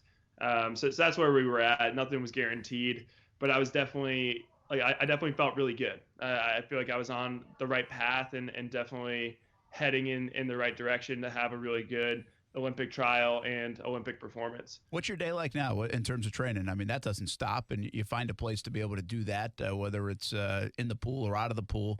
I think Austin kind of said, do you scale back a little bit? But where are you at on that? How much are you swimming a day? Yeah, so honestly, now, I mean, that the Olympic decision was kind of the end of my season. That was closure on that season, and so now I've got a week or 2 off. So I'm kind of just honestly chilling more than I ever do. So it's nice. Like I get to totally relax. I've been on the phone a bunch with friends, people on the national team, family, and so this is a cool time. Like I feel a really strong sense of community. Everyone's making a sacrifice in some sort of way, and I mean it's cool to hear how everyone's dealing with it. So it's a really relaxing time for me, and I feel like I'm learning a ton about myself and others in this time. How good, we always talk about how good you guys are, Dressel and yourself and others who have come before from this area. But right now, how good is U.S. swimming? Is it as great as it felt in 2016? I mean, you have super talent coming up, names we haven't heard about. What does the landscape of U.S. swimming look like? Yeah, I think it's a cool time for USA Swimming because there was definitely a changing of the guard after 2016. I mean, in 2016, you still had the Michael Phelps, Ryan Lochte, Colin Jones. You had the people that have been on the team since 2008, and after 2016, that was a real changing of the guard, and I feel lucky that I was able to have a couple years with guys like Phelps and be on a couple teams with Lochte. But now it's younger, like we've got our core group is really guys that are just specifically to the men's side. It's guys that are really ages 23 to 25. And that's cool. We're all similar age. We all know each other super well, super good friends. So it's cool. We're in a really good spot. And this is really, I feel like the prime of our career. So it's definitely a cool time for USA Swimming. Ryan, in terms of your training, you said you take a little time off now, obviously, but when you get back in the groove of things, and we don't know what's going to be happening the next couple weeks with everything going on with the coronavirus. I mean, do you have all the tools to kind of train by yourself, or will you stay at like the Olympic Training Center? Like, how is that going to go? Yeah, I mean, figuring out water time is going to be definitely a challenge. But in terms of stuff outside of the water, like that's not super challenging for us to find. So well, Ryan, and let's not sell yourself short here, man. I mean, you have gold medals. Just wear a gold medal around your neck and walk into any local YMCA and say, "Hey, I have to use the pool. Pool's open today," and they should abide by your request. I mean, I guess I'll take your advice. We'll see if it comes to that. But, yeah. I mean, I'm prepped. I'm prepped. Like the other day, before this Olympic decision came down, we didn't have a gym to work out in, and so like I was literally doing pull-ups on a tree, and like I was pushing my car around, like put the car in neutral and pushing my car around to Rocky to IV style. I like it. Yeah, so I mean, it's cool. Like this is an interesting time. You can get really creative with what you're doing, and work your muscles in a little bit of a different way. Get yourself out of the monotony of just lifting stuff up and down. You could get creative. You use nature and maybe probably a lot of people are going to be getting a lot more aerobically fit in this time because you could still go outside, you could still run around. So I mean that might be something that I pick up as well. Yeah, I can't believe how many people are out in the neighborhood walking and running. It's just absolutely. I've met neighbors like I didn't even know they existed. Every time my wife's walking with me, said, "Hey Steph, who's that guy with you?" Yeah. That's never happened before. So meeting a lot of new people, which is very nice down in our area. All right, I feel like Phelps made like eating kind of a thing with swimmers. Mm-hmm. It was a while ago now, right? Because everybody was counting like his calories, and he shared that story. And we might have asked you this like in the fall, but I'm going to ask you it again anyway because, Austin lost a bet to me recently, and Tom Brady left the Patriots, so he has to now drink this shake, and we might even do it next week. And it was a shake that a guy ate at the combine to get ready and put on a ton of weight. Oh, I think I read about that. Yeah, that you see was, like the grits and like 8 eggs or something. Scrambled eggs though, right? It wasn't even scrambled raw. eggs, grits, Gatorade, peanut butter, sugar and he put overload in a blender. Oh man. So how is the Phelps stuff like real deal? Like, do you do that too? Do you eat like 1 million eggs a day and like 20,000 calories a day? Or I know I'm exaggerating, but what do you eat? Honestly, I mean, I don't want to tell you what my diet has been the past couple of days. Now that I'm kind of like my off season, I've been tanking like 20 cookies a day. But good stuff. Normally, I'm pretty strict. So I'm looking to get in. I mean, probably like 4,000 calories a day, and just kind of spreading that out throughout the day. So nothing too crazy. Like, swimmers, we got to stay relatively lean. And so like that's a challenge for me. Like my dad was a football player. Like he was offensive line. He played both ways. So he was offensive line, defensive line. And so like those are kind of the genetics I'm working with. And so it's definitely a challenge for me to keep the weight off. Ryan, give me 3 exercises that can maximize your swimming potential. Ooh, maximize swimming potential. Okay, so I would say, swimmers have huge shoulders. So I would say like shoulder press. Okay. Would be one. Abs. So like I would say something like, do you know what a hollow hold is? I do, yeah. Gymnasts do it all the time. Yeah. So I would say hollow hold. You're gonna have to explain that one. Maybe you know it, Austin. You're like fight MMA and you're doing I can like do it NFL right stuff. now. I'll do it right now for you. All right, it's on the video stream, so you can do this hollow hold. Okay, Yeah. so almost like a quarter V up. I guess for the last one. That's all I got. Ooh, for the last one, I guess it would be. Why not say like squat jumps? That I feel like that's a pretty like all-purpose leg exercise. Explosiveness. I'm feeling pretty confident right now, but I could be a swimmer. No, you can't.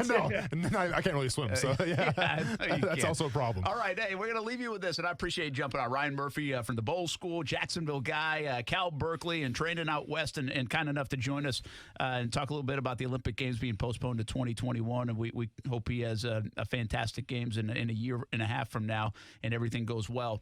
But you're a big Jags fan. I know you got to show those gold medals last fall and bring them to Jacksonville. I think it was last fall. My calendar might be off, but what do you think about Minshew, man? Foles being traded, some of the moves being made, and pretty much the organization saying, hey, we're riding with Minshew in 2020. You like it? Yeah, honestly, I do. I feel like the Foles move was always a little bit interesting for me because I felt like the rest of the team was kind of in a rebuild, especially when we traded Ramsey. I was like, what are we doing? And with all the other moves they made before that, this offseason, like, I feel like it had to be done. Like we were definitely trending younger and younger, and it's time to commit to that. And if it blows up, like I'm optimistic. I think Minshew's good, especially like given our personnel. If it blows up, then we're in the running for Trevor Lawrence, and like that's definitely not a bad thing. That's a pretty good consolation prize. Hey, love talking football, swimming, and everything else. Glad you're doing well out there, man. Thanks for taking a few minutes. Hope you enjoy the weekend and give our best to the family. Yeah, for sure. Thank you guys for having me again. You bet. We'll do it again soon. Ryan Murphy from the Bowl School, 3-time gold medalist from right here in Jacksonville. I say these things out loud. Listen, I'm a guy from Rhode Island. We have a gold medal. Heck, we have a guy that plays like Power 5 football or basketball. We throw parades. Shut the whole town down. Celebrate. Well, that's why Rocco Baldelli's a big deal, man. He's the top 5 pick in the Major League Baseball draft. I hear you, I'm not saying Rhode Island hasn't had any good athletes, but come on, it's not happening a lot. That's me. But but it's amazing to me that we love football around here. Absolutely love it. And I just don't think, and again, I feel I'm guilty party. We don't celebrate these guys enough. Caleb Dressel, Ryan Murphy, those guys, what they're doing around the world in Best swimming. in the world.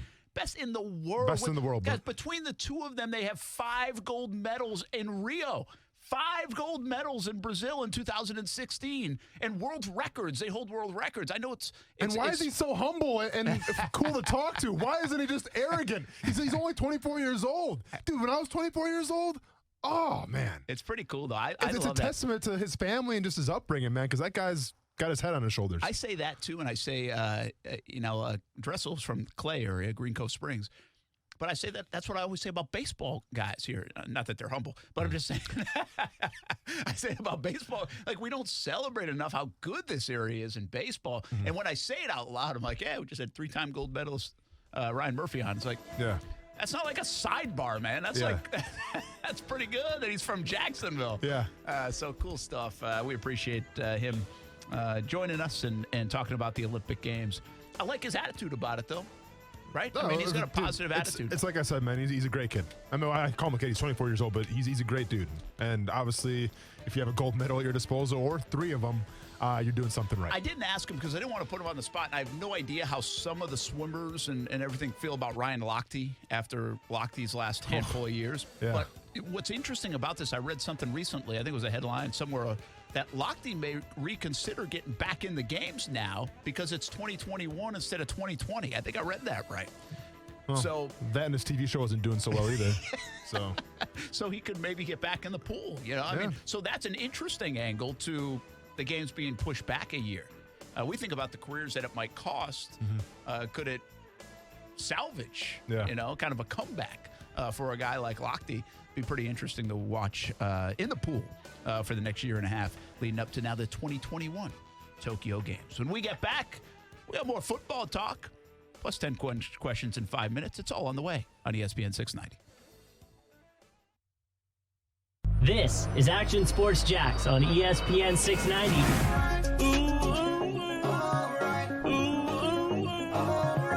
Gonna give me some of that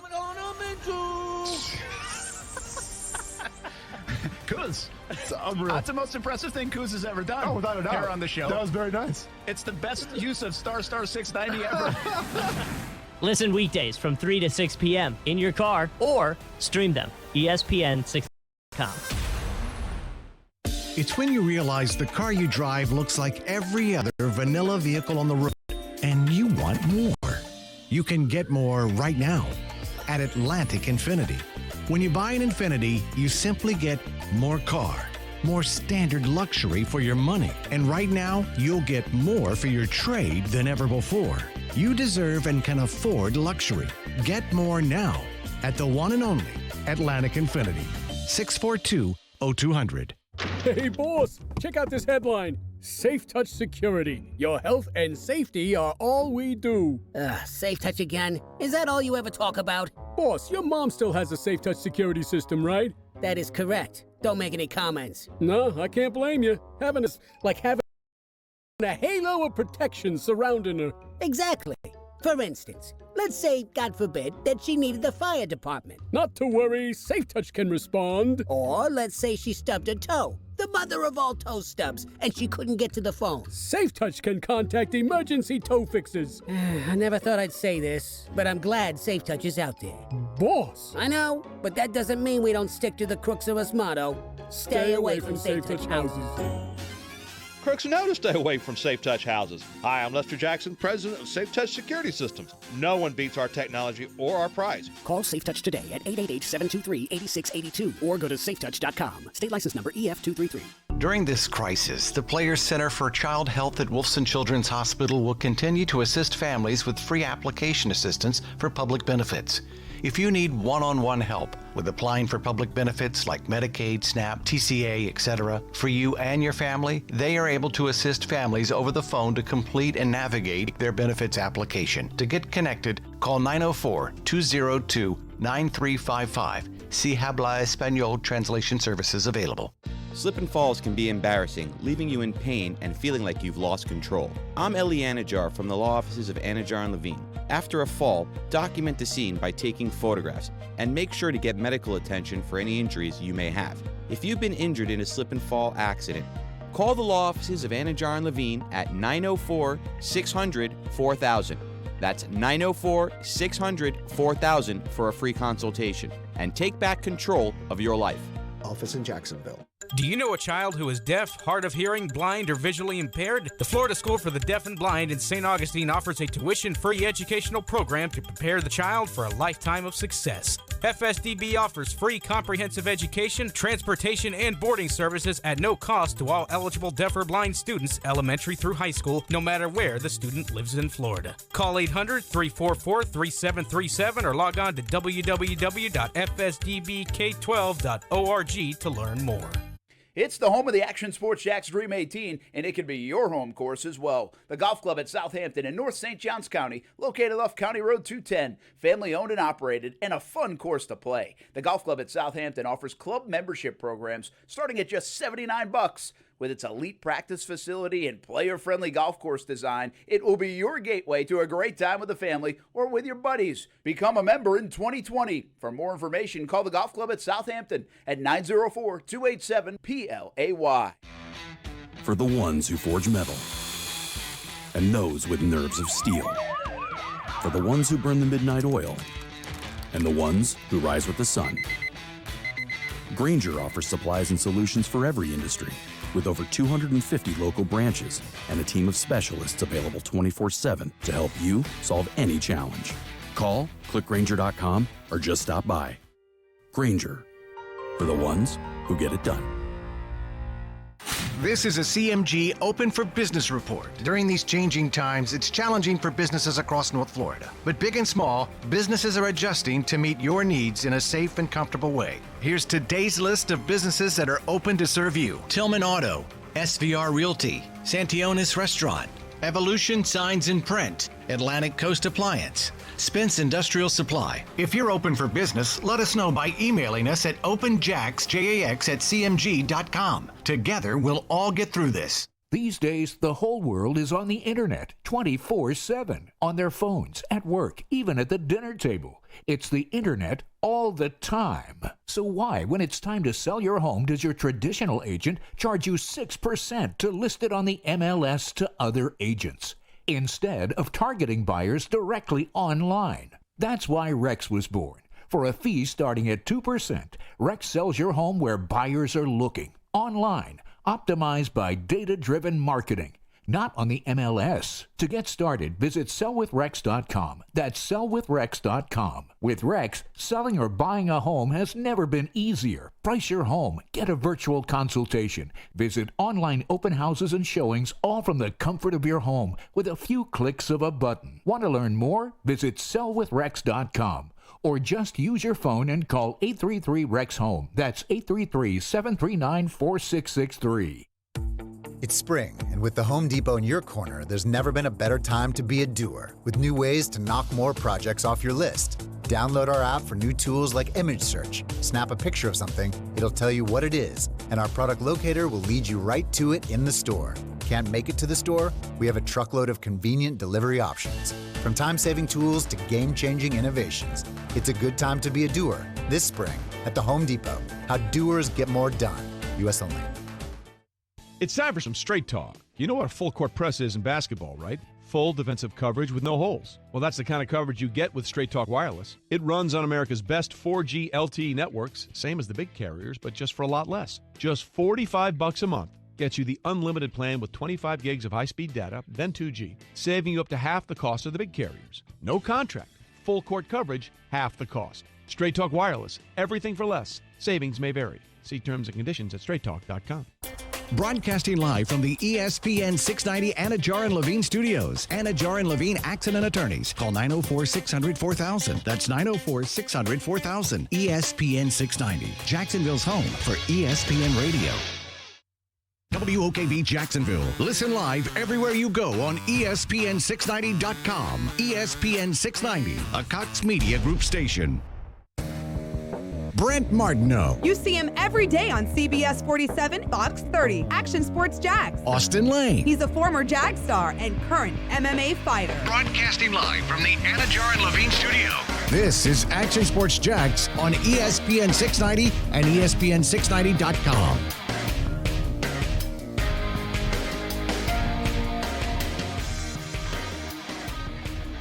Hey, welcome back. An hour to go in the week.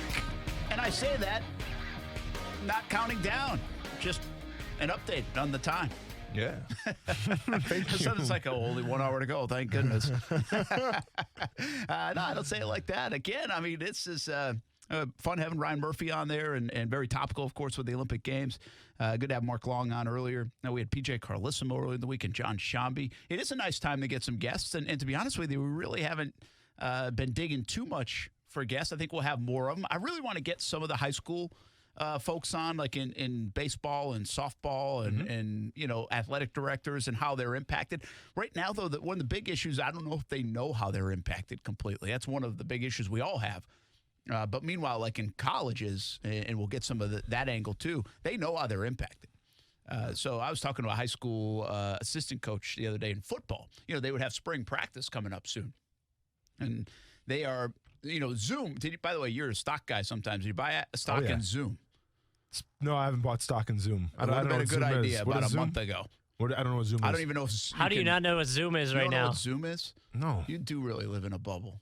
Yeah, I do. Well, I still have social media. Wow, what's Zoom? What's going on? So Zoom is the did you see the Peyton Manning thing on Twitter? where he barged into a class. Mm-mm. So basically, it's basically for mostly for education, but a lot of the business folks are using it for meetings. It's like Skype. Okay. But you can group big groups. Like you can put, I don't know how many people. It's probably endless, but Gotcha. Say 15 people on a screen. Okay. And so you can talk to your classroom, or if there's a big sales meeting here at the radio station, they probably get together on this. And I don't know why Zoom is better than FaceTime or Skype or whatever else. I mean, because I feel like there's been a lot of these kind of apps and things like this in the past. And maybe Zoom's been out for a long time, and I just don't know it. But it's certainly become very popular in the last couple weeks. Our coworkers are doing a happy hour right now. Are they without drinking? us. Yeah, what's about that happy hour thing you're talking about? I'm They're confused. on Zoom. They did a Zoom But call. what are they doing? They're What do you hanging mean out. They're having a happy hour. They're just hanging out and talking. I mean, who else are they going to talk to? They can't go out. Do they have families? What's going on here? I mean, they're probably all sick of their families. It's 9 to 5. You got to finish the day. Oh, so they do work. Well, who said happy hour? I'm thinking like everyone's just kind of casual, laid do back. Work. Yeah, I mean, you see what I'm wearing right now, dude. I'm super happy I think hour. they doing work. I'm super happy hour right now. How many people right now are doing work? Yeah, looking good for the tax people. You know what I'm saying? So it's like the Zoom. school days. See, here's what parents are finding out about school days, and we've kind of found this out because we're homeschooling. Mm-hmm. There are a lot of hours in a school day. Who are you telling, of man? Like empty time. I've like you newfound can respect get the for school teachers. day done. Yeah. Like a lot faster than if you go to school. Yeah. You know what I mean? I mean, thankfully, I have a 5-year-old, so I don't have to worry about that quite yet because he starts kindergarten. Well, we'll see. It's supposed to be in August. But so for me, it's mostly about we got to keep the guy entertained, right? Yeah, because nap time only lasts for so long, right? So we're going on a lot of monster hunts right now, Brent. Are you really? Yeah, dude. What's a monster So hunt? check this out, man. We had a huge monster hunt yesterday. So Cody had a test. So me and Ronan go outside for a monster hunt. And like you would think he's getting ready for like deployment. Like he's got his backpack. He's got the Nerf guns in the back. Like we're taking this serious. So we ended up, we tracked some tracks. Found a monster that looked like he came out of the tunnel, like the sewer tunnel or whatever, and then somehow climbed up on top of an apartment complex. And now we think he's like in like the chimney. So that's what's going on right now in terms of our monster hunt. Was it one of the sewer trolls? It could have been a sewer troll. We're not confident. The thing's got like 3 heads. He's got 10 legs from what I've been told from Ronan. He's the expert. I'm more just hanging out, going with the flow. So yeah, so we're waiting to see what happens next. Maybe we'll find out tomorrow. And here's the messed up thing about it. So obviously, and you know what? This made me appreciate not giving my kids cell phones or iPads or whatever when they're too young, because the kids' imagination's off the charts, right? And I think once you put a phone in your kid's hand, or a piece of like Apple equipment, if you will, that can kind of kill their imagination a little bit. So like literally I'm outside and I'm trying to track this monster that's up in the chimney of an apartment complex, and I don't, we don't see it, but he's there. But then like to show you where my son's at, so we're talking about that, then I'm like, all right, buddy, did you bring some extra ammunition in case he comes out? We'll have to fend him off. He's like, well, Dad, I don't use ammunition. I'm like, what are you talking about? He's like, well, this isn't a real gun. This is imaginary. I'm like, yeah, hey, I understand that. We're also trying to hunt a monster that's in the chimney that came out of the sewer. So you don't get to pick and choose like what I feel like an adventure is with not using ammo. Ammo's ridiculous to hunting monsters in chimneys. Yeah. So I'm going to play my way, and my son can play his way. Are we all in on this thing or not? Yeah, no kidding, right? Yeah.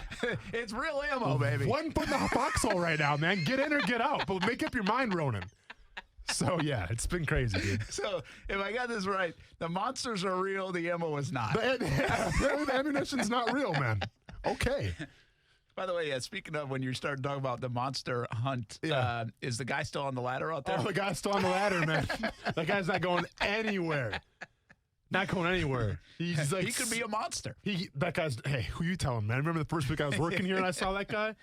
Have we ever established what he's doing out there, by the way? I thought they told us. Didn't they tell us, Coos? Didn't Nick tell us what that was? I'm sure he did. All I know is it scares me every day when I'm leaving here at like 11 at night and it's dark, and it's the only spot back there that's like lit up a little bit, so you just kind of see a figure. Yeah, I wonder how many people who have worked here and got out of the when it was dark and called the police because a guy was on the ladder. Well, and for those newer viewers and people that are listening in, if you don't know the story, so the building across from us, there is a mannequin wearing a full-fledged suit on top of a ladder propped up against the building. So it looks like a legit person rocking a suit. And I don't know why it's there, and I don't think you guys know either. And I'm looking on the video feeds. Like on the video feed, you can see like there's a window that Austin is like next to. Yeah. And you can't see anything because it's just blown out window because of the light and sun. But it is like really right through the window. It's kind of hard to see. You would have to like zoom into it. Yeah. We've shared a picture before, but it's just like we don't get it. We don't understand. But the guy has never moved. Never. He's been here for every show. I'll tell you what, man. Like with all these news trucks I see here, we got a bunch of like sheds and stuff. This is prime monster hunting territory. So I actually might bring my son over here on Saturday or Sunday. We'll do a little monster hunting over here. Monster Hunt it's such a should good be time, in full man. effect. I love it. No doubt. Yeah. A couple other things. ESPN, I think they're doing an E60 episode on Rex Chapman. Yeah. How have you seen the story on Rex Chapman? Of course. I mean, you know a story though, dude right? defied all. Yeah. He was not in a good place. Not in a good place. Yeah. I think was it opioids? I think believe it was. so. I think it was. Well, I think it was Pain- like all. Yeah, I think it was. pills, Part. opioids. Yeah. But he has become this like Twitter craze. He's won Twitter basically. He has won Twitter. He's won it. It's a really good way to put it. Yeah. And so I'm interested to see the story. I don't even know if it's already out or if they've just teased the story. I don't know if they've let it publish yet. But and check that out this weekend. He just seems like a cool guy. You know, everything that he's going. And by the way, if you don't remember Rex Chapman from the college hoop days, Rex Chapman was unbelievable. I don't know what he did in the NBA. I mean, did he play in the NBA? I feel like he played for the Charlotte Hornets. See, I'll be honest. I don't really remember much of Rex Chapman, the basketball player, to tell you the truth. That might have been a little before my time. It would have been before your time. No doubt. I got to find that out. I don't think he did Played much. for the Hornets. Yeah, see that? The Bullets, Washington Bullets. Did he do anything with the Hornets? He was, remember when they had the pinstripe, like purple and white? Of course. Have you ever seen those unis? Yeah. Those aren't new, right? Those are like way back in the day. He averaged 16.9 points per game in his first season for the Hornets. Okay, so he was a big. Okay, he could be $100 million man right now if he's putting those numbers up in the NBA. Wow, how many guys scores? This day and age, everybody scores 60 in the NBA. That's a max deal right there. But yeah, so he was a good player. I don't think he had a long career. Do you? What else did he do in the NBA? Yeah, he was on the Hornets. He was on the Bullets, the Miami Heat, and the Phoenix Suns. So how long was his career? It looks like. Hold on. They don't have it really spelled out. He was a great shooter in college. Oh, here you go. 88. Wait. Well, he played 88 to 2000. I don't know if that's like high school, college, and NBA. I'll just look it up real quick. Have you ever used Wikipedia before, he played, Justin? That's what I'm on. It just shows it right here. He played 13 seasons in the NBA. He played that Okay, long so in the it was. NBA. 13 seasons. My gosh. 4 in Phoenix, 4 with Charlotte, 4 with Washington, and 1 in Miami. He didn't. Did he make it All-Star games or anything like that? No. NBA really feel like a fool. All-Star, That's rookie, why. second team. So he was kind of like, who would you equate him to now? He was a good shooter. TJ McConnell? TJ McConnell. That's immediately, Jinx, that's immediately where my mind went. But I do think he was like, he felt like to me that, aside from the year that he had 16 a game, maybe he felt too, I think J.J. Redick is really good at what he does. Like, maybe a poor man's J.J. Redick. Kuz, who's the, he's the foreign dude. I think he was on the Jazz or the Joe Kings. Ingles? Yeah, nailed it. Australian. Yeah. Oh, he's Australian? He's no Australian. Idea, but do you think Joe Ingles is like good shooter, kind of a role Like player? an eighth player on the team, ninth player. Well, I think Ingles is probably a little Ingles higher. is a starter. He's a starter, but and it's he's not. like but like the problem with Ingles is like he'll go off. Like he'll have games where it's just like whoa, like he'll be the main reason they win. I really remember Chapman from the Hornet days. I do remember now that we were starting to talk about it. I was like, oh yeah, I remember him in that. You know, and I almost remember, again, those are like my card collecting days. That's how I remember guys. See, like we got Ingles right here. So this past season, he averages about 10 points a game. Okay, and he shoots about 40% from three. Yeah. I would say that it felt like Chapman to me. Now, like Redick feels like he's kind of elevated himself over like a Ingles. Is that fair enough? Yeah. So I would say maybe Chapman was in between it, depending on what point of his career. But again, I remember, I mean, at college time, like stud in college, you know, and obviously now if you know some of the story, if you look story, he had pain pill abuse.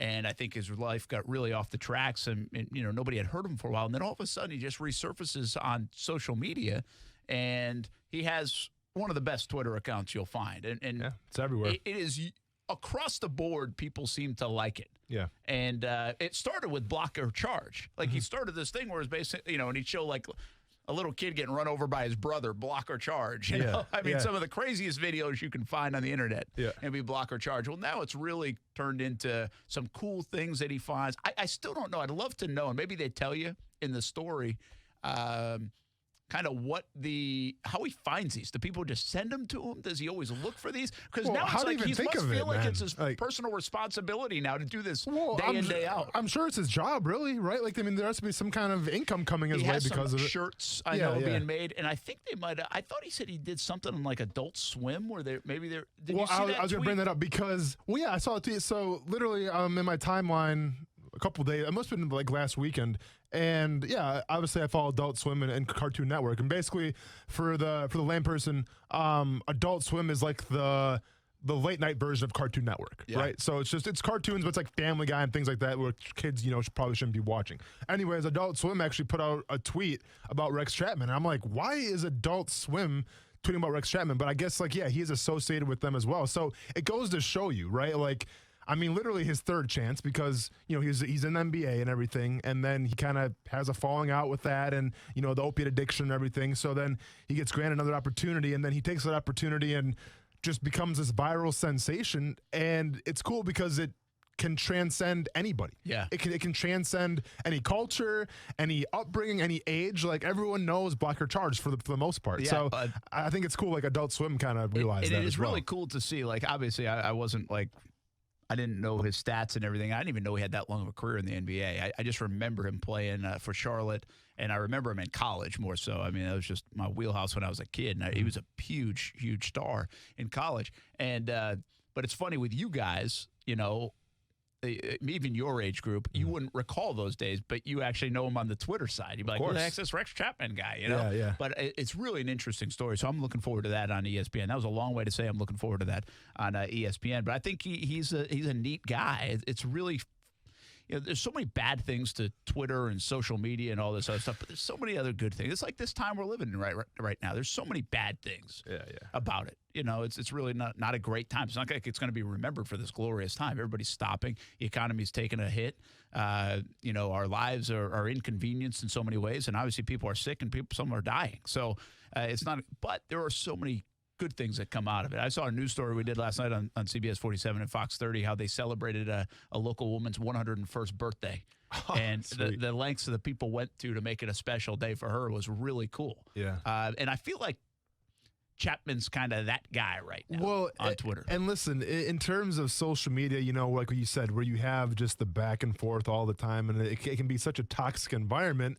And the other side of the coin, you have the self-righteous, you should be doing things this certain way. You should be agreeing with me. And I'm not saying all that's not wrong. I mean, people can do whatever they want to do. But I'm just saying, opinions, exactly. But I'm saying in the terms, the grand scheme of everything, then you have a guy like Rex Chapman who it's about block or charge, right? Where it's some of the stupidest videos you're ever going to see, right? But guess what? We all gravitate towards it because kind of like sports, it takes our mind off it a little bit, And if you're watching with a group of friends or if you share it, like in a group message, then you talk about that video. So it's just amazing how the most random videos, the most random things that don't really inspire anybody, that don't really prove any kind of point whatsoever, but we can just sit back, laugh, and be entertained. That's what it's all about, man. And that's why I think it's really cool what Rex Chapman's doing. You said it. You said it last. See, my kids, I don't think are on Twitter unless they illegally are and haven't. I haven't get to seen the bottom of that, Brent. But so I show them it all the time. Yeah. And I show them like 10 videos at a time because I want to see more of them. And it's just fun. Everybody laughing. It's really fun. Got to avoid the ones with that aren't appropriate for the kids too. There's some of those. But it's a really cool mix. So anyway, if you haven't checked it out, check out Rex Chapman. But I'm more intrigued by the story ESPN will tell about him. I think that will be really cool and something maybe to watch this weekend if you're looking for something to do. We hit on this a little bit earlier, but we never expanded on it. And really kind of shame on me for not doing it as much yesterday either. On the NFL draft. The NFL draft is going on. Mm-hmm. Roger Goodell said in a memo to teams again, hey, it's on. It's on April 23rd, 25th. He basically said, go find a place you can do it. You can't be in your buildings. Go find a remote location where you can have the communication, you can utilize the technology, and you can draft players. Mm-hmm. wow, this is going to be fascinating for teams. I mean, that's not an easy process. I don't think it is. Maybe it's easier than I want to than I'm thinking. But I'm thinking like a giant room with a whiteboard. There's a curtain over it that nobody can see, and your draft board and kind of scenarios and all these players written down and the magnets, that you put up there and then cross it off if a guy's off the board. I think this can be really challenging for teams. Like, I understand why GM said, wait a minute, should we be doing this? I don't know if I fully understand what Roger Goodell is doing here. Is this an iron fist? Is this we're bigger than this? Or is this his way of saying, listen, first of all, people want some of this. Like, we just saw it last week in free agency. People want this. Yeah. And we can accomplish this even if we're inconvenienced. And we don't need to reset it. And at the same time, we can give people what they want. We can give them a little bit of sports, a little bit of a break from this. So I feel like if I say that, I'm giving Goodell too much credit because I don't like the messaging doesn't sound like that. I don't feel like the messaging is, hey, there's a lot going on, but we just showed last week, people were into it, people on social media, and some people are too busy with that, and some people have more important things going on with that, and that's fine too. But we feel like we can be an outlet, and they're only transactional things. We're not throwing the party in Vegas. We can do this with the technology we have. Yeah, it's a little old school. Yeah, people are being inconvenienced, but we think even if you want to selfishly say the calendar of the NFL, but also for the fans of the NFL, to have something to talk about, something other than seeing the numbers of coronavirus and everything else that's out there, because there's not much else out there to talk about and see. Well, I'd feel a little better about it if he almost came out and said it and was transparent in that way. So I'm really confused on Goodell. I don't want to immediately go to be like, what the heck? But I did tweet last night when I saw the memo and Adam Schefter put out, I'm like, basically, it's like Roger saying, you ain't stopping my deal. Because that's the way it's coming across to me. Yeah. Let's be honest of what the NFL is all about for a quick second, okay? Yeah, player safety is important. Yeah, spreading the brand's important. And yeah, community outreach it's big. I get that. But the NFL is all about making money, okay? Now, the NFL draft party and everything in Las Vegas, no gambling for Brett Martineau. That's a bummer for you, and that sucks. I'm sorry that you have to go through that. Well, they're going to lose a lot of money there. But they're going to lose a ton of money, right?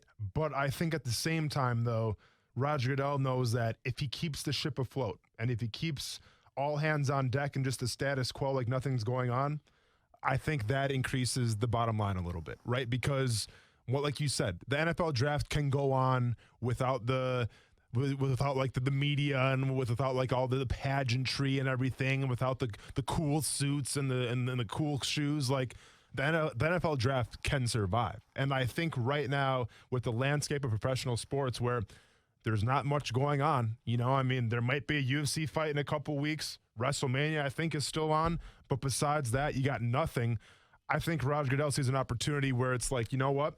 If we can just keep acting like nothing's really wrong, it's going to help the NFL out, right? Because all of a sudden people are going to tune even more now maybe to the draft, right? Because you're still going to have those clips of those players getting drafted. You're still going to see some college football action and things like that from the highlights. And I think social media will obviously be ablaze. So, yes, you take a hit by not having it in Vegas with all the pageantry and everything, but then you also make the profit because you're the only show in town right now. And I think Roger Goodell realizes that. And if you were to postpone it, if you're going to postpone the only show in town, well, then that leaves you with bad optics. Yeah, listen, I can come with you on that. I understand it. That's marketing. That's business. Mm-hmm. If you can do it, I mean, it's so different. It's like golf courses right now. I don't think everybody agrees golf courses should be open, but I think there's also a pretty good argument that golf courses should be open and can be open and can operate if you operate under the right way. And golf courses are doing okay. And usually when the economy goes bad, golf courses don't do well. So I'm okay with that idea, that thinking, and then we can all debate whether it's right or wrong. We'll see how long that lasts, but that's fine. I guess what I always come back to, like, the NFL doesn't need to market itself. The NFL is about as saturated as you can get in the United States. Like, the NFL has so many fans. Like, are there really more fans to get? Like if you tell me baseball was like this, and baseball has a new window of opportunity where they're the only thing. The NHL, they're the only thing. I don't even know if the NBA fits this, but maybe it's golf, maybe anything. I could almost agree with that on anything else. But the football, everybody plays fantasy football, gambles on football, loves football, watches football. Look at the numbers. Every fall, the top 10 shows of the week are usually football games. So is there really that thinking involved? Is there that much to gain? Is it the mindset of Vince McMahon where we are? See, I could see Vince McMahon thinking like that. We're the only show in town, right? I could see that. I just don't know it. I'm really torn on this one. I'm not saying it shouldn't go on. I think it's going to be very challenging for the team. So I think it's unique in that sense. I almost like the storyline of unique. And it's transactional stuff. That's fine. That's not going to. Well, let me ask you this. It's not a danger to anybody. If you're a college kid getting ready to be drafted, wouldn't you rather have it on the date instead of waiting? Because then you're just spending that much more time, like, where am I going to live? Yeah. Where am I going to go? Like, at least if you're one of the draftees, you have a good idea of where you're going to go, obviously. I guess. Yeah, you have the peace of mind. That's a fair point. If I was a kid, I'd want to know where my team is and start making and getting acclimated and at least mentally being ready for that and end this process. Mm-hmm. Yeah, I guess so. But I think we also have learned, like, if you read some, like, Daniel Jeremiah, I think he said, like, there were 30 guys that maybe were not on draft boards that ended up getting on teams or something like that last year. I don't know the language of it, but he said that will shrink to maybe 10 or 15 guys because people won't take chances. They won't go to those local pro days. They won't see those guys in action. So I guess if I'm one of those guys, like, hey, hold up. I want a pro day. I want to visit. I want every opportunity I can get, and we're not getting those. And that's a great point. In your eyes, though, what's like the negative by having the draft at the slotted time? Like, is there really a negative to doing it? Well, I would say it's a negative a little bit to that. Are you getting fully vetted? Are you fully vetting your draft candidates? Are people that are going to slip because you don't get to see them on a visit in an interview setting or an updated medical or on a pro day because they didn't do it in February and they didn't know this kind of scenario was coming? But listen, Brendan, this is like I talked about before. This is where the regional scouts come into play. You did. Right? Yeah. And then this is where you have to trust the staff that you've assembled to give you the right information, right? Because you may not get to go to that pro day. You may not get to interview the guys that come in, on those official visits now. Now what you have to go off of is the words of the scouting department, and that's why you hired them for it, right? So there's got to be a little give and take there from trust. So from that standpoint, I'm also intrigued because literally it's kind of putting somebody else in the driver's seat now where the regional scouts, not in the first rounds, obviously, but I'm just talking about the later rounds and maybe some of those reaches where you didn't see coming where it's like, all right, let's see what our scouting department's got now. Yeah, I get you, and I don't want to be hypocritical because I actually think these visits and all that other stuff is a little bit of wasted time anyway. Correct. So I don't want to, but I also don't want to forget about the young man that might have an opportunity of a lifetime and is not going to get that opportunity. There will be some of those, that will slip through. No, and you're absolutely right. And listen, far be it for me to judge people for not being drafted, right? Because I was blessed enough to experience that.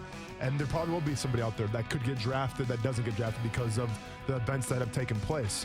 But at the same time, though, the cool thing with the NFL is if you're good enough, they're going to find you. And if you're good enough, you're going to get a chance. And you may not see that money right up front by getting drafted, but if you have the skill set, and if you have the mindset, you can still have a long career in the NFL. Yeah, and I think fans, by the way, for the most part, it's like, give me something. Give me something. So they're less critical of the NFL, I think, than they normally would be. Yeah. Let's play some 10 questions in 5 minutes or, 15 minutes. We'll see. We'll take you up to the end of the week here on Action Sports Jacks on ESPN 690. Action Sports Jacks with Brent Martineau on ESPN 690 is brought to you by Best Bet Jacksonville and Orange Park.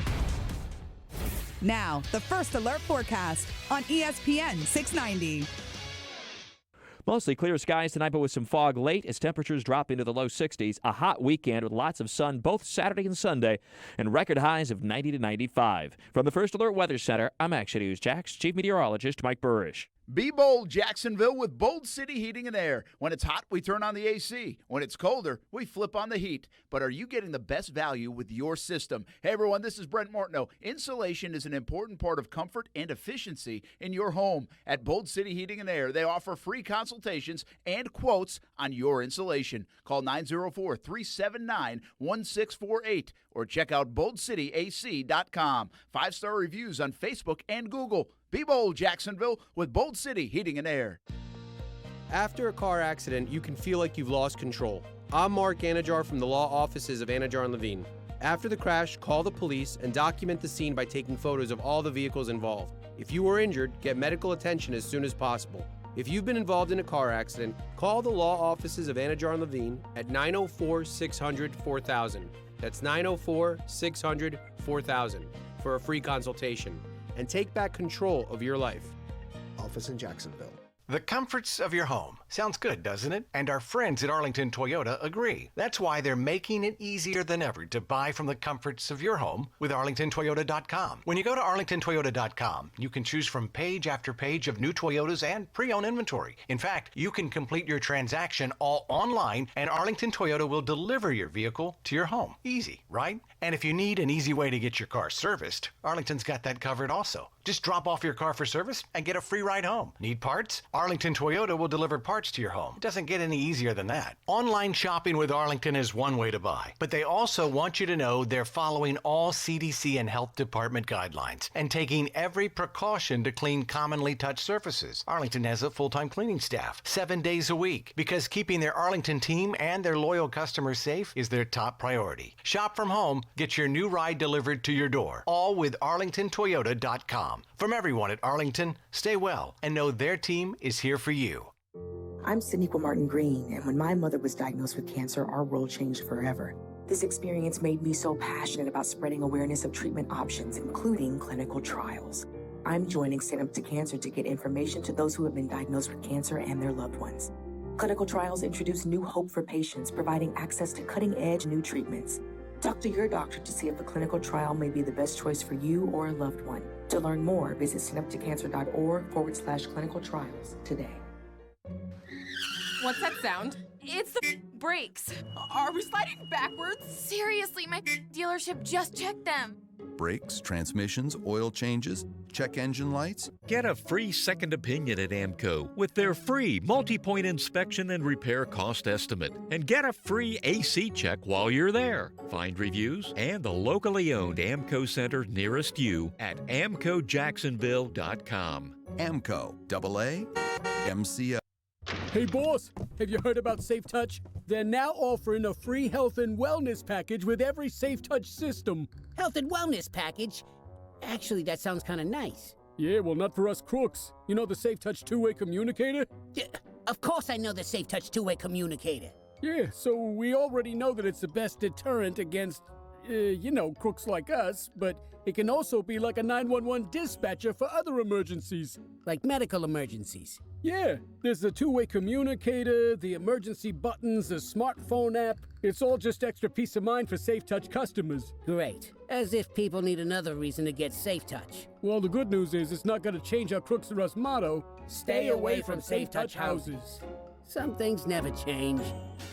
Crooks know to stay away from Safe Touch houses. Hi, I'm Lester Jackson, president of Safe Touch Security Systems. No one beats our technology or our price. Call Safe Touch today at 888-723-8682 or go to safetouch.com. State license number EF233.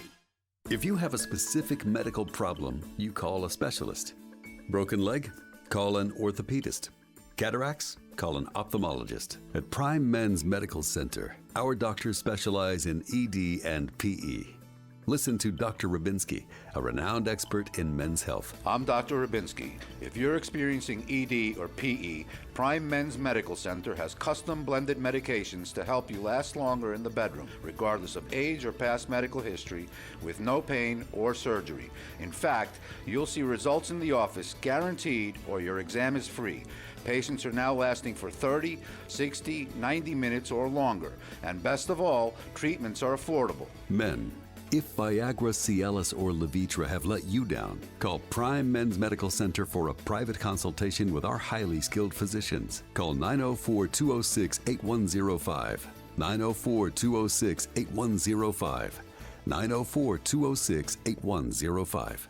This is a CMG Open for Business report. During these changing times, it's challenging for businesses across North Florida. But big and small, businesses are adjusting to meet your needs in a safe and comfortable way. Here's today's list of businesses that are open to serve you. Carrabba's, Sports Clip, Pablo Creek Harbor Place, All Out Paintless Debt Removal, Southern Crossing Antique Mall, Sears Home Services, Willie Jewell's Old Service Barbecue. If you're open for business, let us know by emailing us at openjax@cmg.com. Together, we'll all get through this.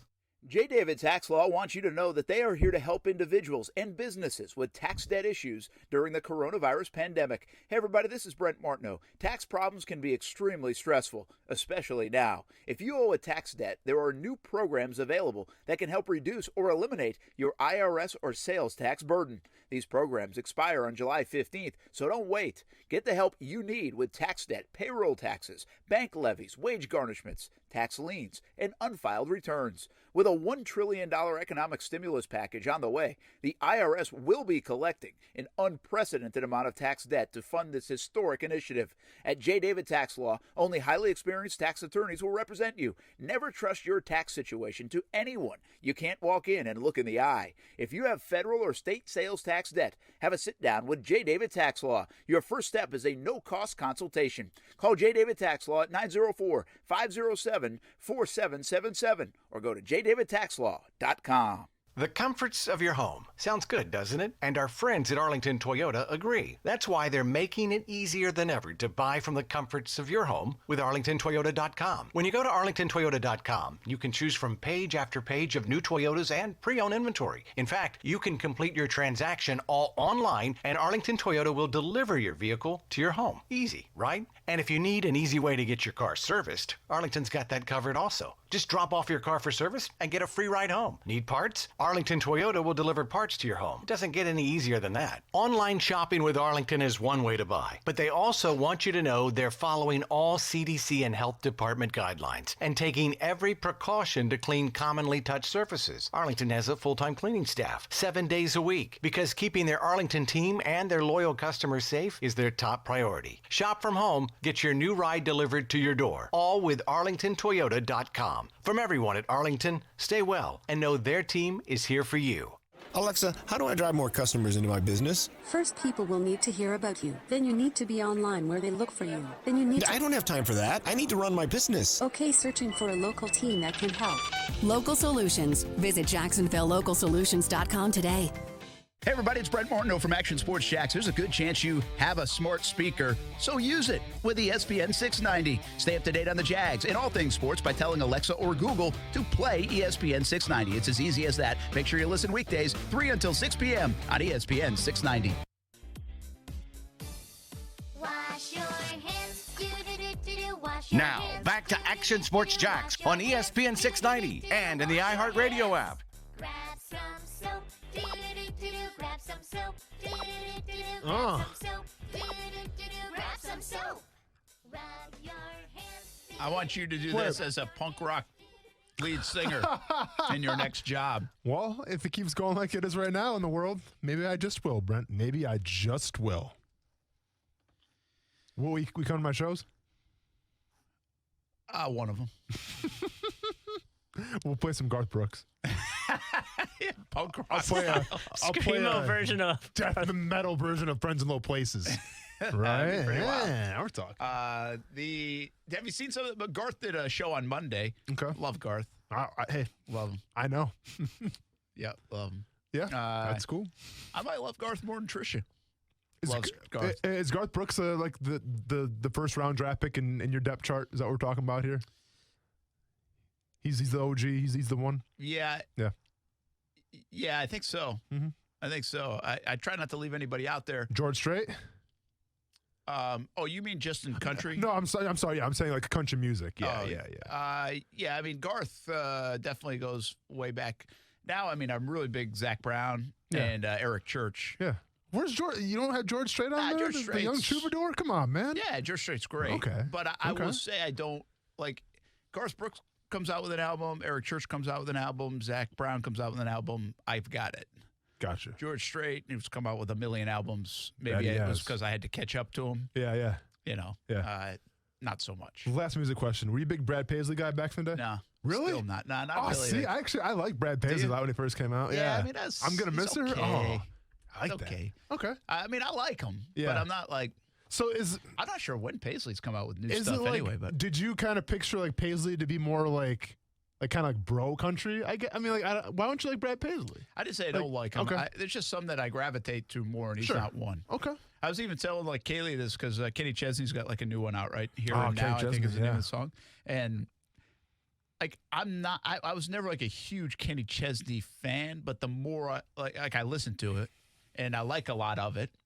But I guess I wasn't a fan like in terms of I want to go see him in concert. Gotcha. Like I was, if Garth Brooks coming to Jacksonville, I'm going. If Eric Church is coming to Jacksonville, I'm going. If Zach Brown's going, I'm going. If Kenny Chesney's coming to Jacksonville, I'm not like I need to be there. Yeah, I'll never forget Kenny Chesney came to the Jack's Beach Bars to play a small show. It was that's cool. Get this, it was at Freebird Live. It was during the spring because it was during OTAs. I was still on the team at the time because it was Gus Bradley's year. So, like, dude, Kenny Chesney, but the venue only held, obviously, like 200, 300 people. That's one of those surprise shows that they tell you about last I forgot, like, I think somebody sponsored it maybe. It was like a beer. I don't know, whatever it was. But needless to say, I wanted to go to it, obviously. Like, I'm not a big Kenny Chesney fan, but it's still a cool experience to say I was there. So, I tried to use the perks, and I asked someone, like, I asked Van, our player personnel guy. I'm like, hey, can you hook us up, man? Like, I want to go see the show. And a bunch of players did. And he's like, no, unfortunately, like, I can't. I mean, it's such a small venue, like, no one can get in there. I'm like, oh, it was all like VIP type stuff. The next day, team meetings were sitting there, and Gus Bradley and Todd Walsh were talking about how cool the Kenny Chesney concert was. Gus went to that? Yeah. I didn't know that. Yeah. That's a good story. A little bitter. Did you... Because I know you like the alternative music. Were you at the very small? It was actually a beach bar when 21 Pilots played. I was there. You did go to that? Yeah. I was there too. Oh, really? Yeah, I was in college. I came up for it. Probably ready to square up on Kuz or something. I was like, who's this frat dude? I don't think you'd waste your time with him. I really don't think you'd waste your time. You know what? Truth be told, I'd probably laughing outside with him getting arrested. Something like that. Not like that's ever There was happened. a point where I was in cuffs and he was standing over me. Yeah, that's what you get. Yeah, but no, dude, I was there, man. That's crazy. Small From world. Yesterday. Small world. That's fantastic. Who do I see? I always say this. I think this is cooler than most people will say. I like a little dive place like that. Mm-hmm. I saw, but this was more. It wasn't dive because they were big and then showed up in like that. Like those stories of Jimmy Buffett. And doing that in the Keys, and this was more because this was at their start, but it was just a small like club kind of concert down at Ohio State or near Ohio State. And we made the trip down with our college radio station to do Third Eye Blind. Oh, yeah. Third Eye Blind, who was big at the time, right? They had some couple songs. Like that would have been in the 96, 97 area. I can't remember if I told it on the air, and I think I might have told it to you off the air. Did I share the Lance Briggs Third Eye Blind story? No. So Lance Briggs, all pro linebacker from Chicago. We're having like this media meeting because this is right after like the Richard Sherman thing. So like we had to have meetings about like how do we want to present ourselves to the media and things like that, and how do we present ourselves like after interviews. So literally like they sent some some NFLPA media person to come talk to us for like an hour. And keep in mind, this is like right after practice. This is during the summer, by the way. So this is like the following season after Richard Sherman. So like we're going through training camp, and now we have to like sit through an hour meeting about talking to how to present ourselves. And I'll never forget the person, whoever the lady was, I forgot her name. She's, going through this whole display, and she's going through like a PowerPoint thing. And she's like, and keep in mind too, watch what you type about cryptic stuff because like song lyrics, things like that, it can present yourself in a bad way. And I kid you not, I swear on anything, Lance Briggs stands up. He's like, yeah, y'all tweeting that Third Eye Blind stuff. You know that one song, what's Third Eye Blind's big song? I Want Something Else or whatever. I think you're right. I know that. Whatever it's called. Semi-Charmed Life. Yeah. Semi-Charmed. Lance Briggs stands up and goes, yeah, y'all trying to tweet that Semi-Charmed Life, because they're talking about heroin and stuff in that song. And I turn around, I'm like, is Lance Briggs really trying to quote Third Eye Blind, Semi-Charmed Life, talking about drug use in a song in front of the NFLPA media lady right now? So, like, he literally stood up, sat back down, and I just turned around, I'm like, okay, Lance, I see you, dude. Like, the last person I'd ever expect to quote a Third Eye Blind lyric was Lance Briggs. I love so many levels of that story. That Lance Briggs did that. That's a good memory of a story. Like that would have been, by the way, in like 2014. Yeah, and he's quoting Third Eye Blind songs. Yeah. And also the fact that they had to come to every team and meet about how to speak to the media after how to present ourselves. And by the way, give me a break, man. A great story in that, I think, is that was the turning point of branding.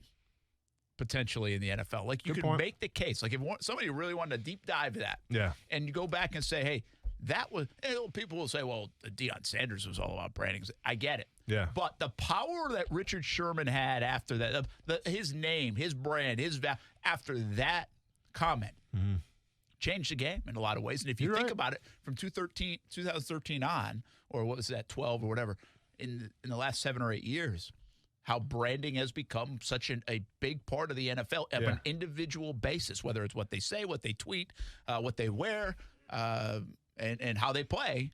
It's a topic on our show all the time. It's a fantastic it's changed the point. league. No, it's a fantastic point. You're absolutely right. It's so crazy though, like how, I guess strung out the NFLPA was. Like, we don't want a bunch of Richard Shermans, I guess, running around speaking our minds. Like, it was just crazy how they approached that whole situation. But like you said, it's something good came of it. Absolutely. Hey, we're going to do 10 questions, or at least however we can get to.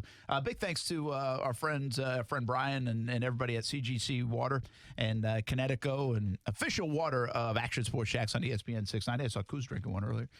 Keeps me hydrated throughout the show, that's for sure. But make sure you check them out if you have any of your water treatment needs during this time, and also can really save on water at home with your filtrated water, and also not having to go out and buy bottled water at the store. So just a reminder, our friends at CGC Water in Connecticut, and everybody else who continues to support the show, really good people.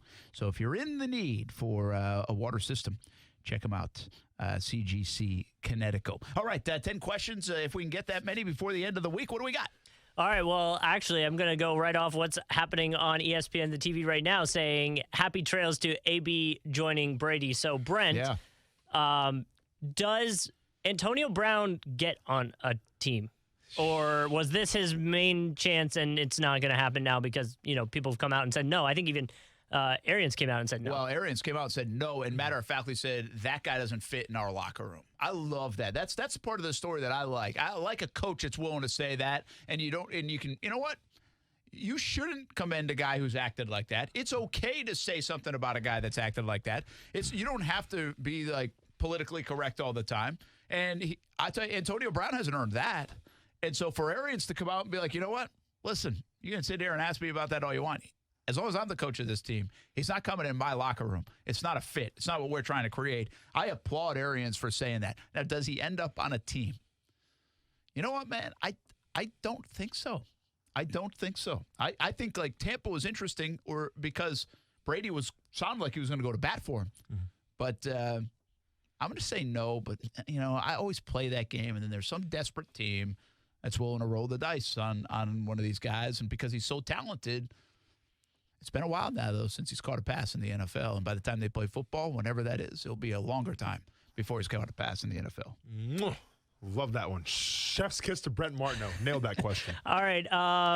A photo was posted on Instagram. I know you don't have the gram. Well, we're off to a good start with this question, okay? Tyrod Taylor is working out with Cam Newton. So do you think that's a sign that Cam may be potentially going to the Chargers? I mean... Who posted it, Tyrod or Cam posted it? I believe Tyrod did. Ooh, okay. Is that a sign? Not necessarily, because if you're Tyrod Taylor, why would you want to work out with Cam Newton if you have the chance of losing your job? So that's not a sign to me. I think a bigger sign is the fact that you have Tyrod Taylor as your starting quarterback right now, and you could probably upgrade yourself with Cam Newton. So that's probably a bigger sign. I wouldn't read too much into that hype, just like I don't read too much into Leonard Fournette tweeting out pictures of of Cam Newton as well. All right, fair enough. Brent, by the way, this was what we forgot to talk about. We were talking about that in the break. What were we missing? Steph Curry talked with... I was going to say, you missed my wife? No.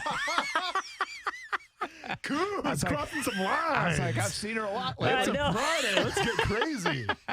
Steph Curry obviously had... you're going to have to help me out with the last name pronunciation. Fauci? Yeah. It's been a disaster trying to say that all week. How do you know it? He's been all over the TV. Oh, okay. Once again. Well, first of all, I don't know how else you would say it. It's F-A-U-C-I. Yeah, F-A-U-C-I or something like that. But I'm pretty sure it's Fauci. And that does not count as my, turn to jump in, by the way. Okay, but the question is, do you like that players are doing that? Like, because the way Steph did it was on Instagram, where it was kind of like an interview and they were just talking. You're right. I did want to make that a topic, and we could even elaborate this on next week when we have a little more time. But I thought that was pretty cool. Like Steph Curry and Fauci, I guess they knew somebody mutually, And so they set that up, and he was asking questions about it. And I think they said something like 50 million, is 50,000? I think 50,000 people were watching like the Facebook Live. It might have been more than that. Yeah. It doesn't seem like that big of a number for Steph Curry. So, but 50 million sounds way too many. So I think it's 50,000 that were watching it, and who knows how many people have seen it since. I was saying 50,000 people were watching live when they were doing it. And they were just asking questions. I mean, it wasn't like basketball conversations. It was a little bit like, hey, when could we get back to basketball if? Mm-hmm. And Fauci's been a star in this whole thing. I think it's with very little political bias or nature or whatever. It's just he's the doc, and he's telling it how it is, and it seems like he's been a star in the whole coronavirus pandemic and everyday press conference. But I thought it was fascinating that Curry did that, and it kind of prompted me to say, do we like when our athletes do that, kind of get involved in something like that? I mean, listen, Drew Brees and his wife just donated $5 million. They're involved, too. A lot of players have been involved with their donations dollars-wise. But this is a more vocal and a better illustration of a star player being involved in, hey, what's going on here? Let me help the public get answers. I thought it was a cool spot for Curry to do that. I don't pin athletes having to do that. I don't think they have to. Tiger Woods was always pinned with this stuff. Like, why aren't you doing this? Why aren't you speaking about this? Why you have a huge platform? You could change the world. And part of that, I think, was his dad said he was going to change the world. And then he decided not to talk about a lot of those kind of social things. And I think LeBron does talk about a lot of those things, but he also takes some heat when he talks about a lot of those things. Tiger kind of played it down the middle instead. And you know what? I think each is fine. I do kind of sit on the fence on that one. I think it's each to his own. I don't think they have it's part of their job description to jump in on social issues if they don't want to. All right, Austin, the Falcons signed Houston Roughnecks linebacker Edmund Robinson. The question to you is, do you see... I thought that was the question. Edmund Robinson? I thought the question was going to be like, can you break down the film? Yeah, break it down right now. No, but the question, I mean, there's been a few guys, from that league getting picked up by NFL teams. Do you think any more get picked up? Oh, absolutely. I mean, our boy Donald Parham got picked up. He's going to... Brent can't help me, so I'm just going to say... Oh, you can help me. Parham's going to the Chargers. Chargers, thank you very much. So, will more guys get picked up? I think there'll be a couple more, and overall...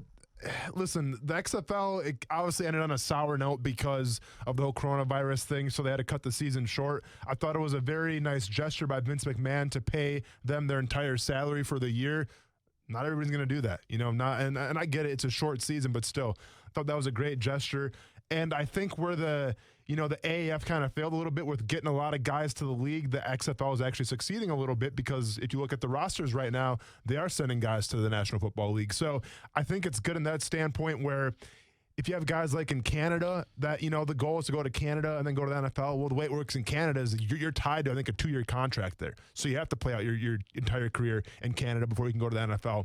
The cool thing with the XFL is the fact that they're their own separate entity going against the NFL, but guys are still going whenever they want. So I think overall it was a success for obviously a very weird season in sports, and I think we will see some more guys going. All right, Brent. Todd Gurley said he did not see his release coming. Do you believe that, or was there writing on the wall? I felt like the dollar figure there was writing on the wall. But, I mean, I believe a player is kind of like, hey, you know what, they're going to keep me. I'm valuable. They still see what I've done, and they have full confidence that they're going to do it again. But from a business decision, I didn't think that was that far-fetched that the Rams were going to cut him. All right, Austin. Bruce Arians says he thinks the Bucs are capable of going from 7-9 in 2019 to Super Bowl contention. What do you? How many more wins do you think they do need to add to be there?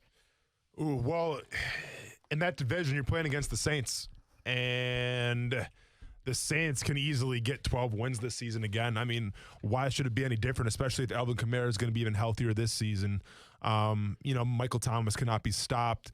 You have your core guys coming back. You lose a couple guys on defense, A.J. Klein and everything. But overall, Saints are going to be a tough team. So I think they're still the division favorites. So how many games do you have to win to get yourself in the playoffs? I think the magic number would be 9 or 10. Can the Buccaneers make it to the Super Bowl? I don't think so. I don't think they're where they need to be quite yet. I think they're plus 1,200 to win the Super Bowl. Plus 1,200? It's kind of juicy, isn't it? That's kind of juicy. So overall, I think they're obviously going to have a lot more success than they did last year. But I think you know how I bet where I have the Patriots getting more wins than the Buccaneers this year. So I'm gonna not the Jags. But so I'm gonna need the Buccaneers to struggle a little bit to save face with Brent Martineau in his bet. Okay, in that same sentence, he said that talent is not an issue for the team. The problem last year was turnovers. Do you agree with that? Yeah, I mean, obviously, 30 turnovers. I think I saw somebody say... Shots fired at Jameis again. I think I saw somebody say 41 turnovers last year. He was responsible for 35 of them. Hey, I'm going to end, instead of with an interrupter, I'm going to end with a question for Austin. I know we got to get out of here in a couple minutes. But WWE. Yeah.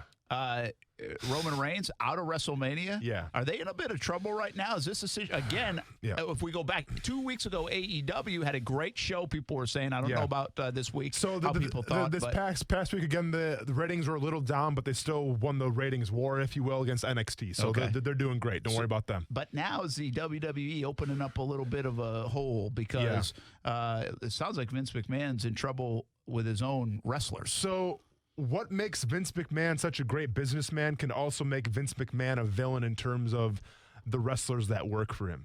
It's essentially his way or the highway. And unfortunately, with this whole thing transpiring now with WrestleMania, what happened? He was like the last guy to pull the plug on WrestleMania, right? Like he was the lone wolf saying they're going to literally make the city of Tampa Bay shut them down. Okay, I can see that power play, so be it. But now we're talking about where you're going to have all the events, for WrestleMania at the Performance Center, and one of your wrestlers by the name of Roman Reigns, who arguably is the most popular wrestler right now in the world, especially with kids, which is obviously the big demographic. He's coming off a battle with leukemia, which he got last year.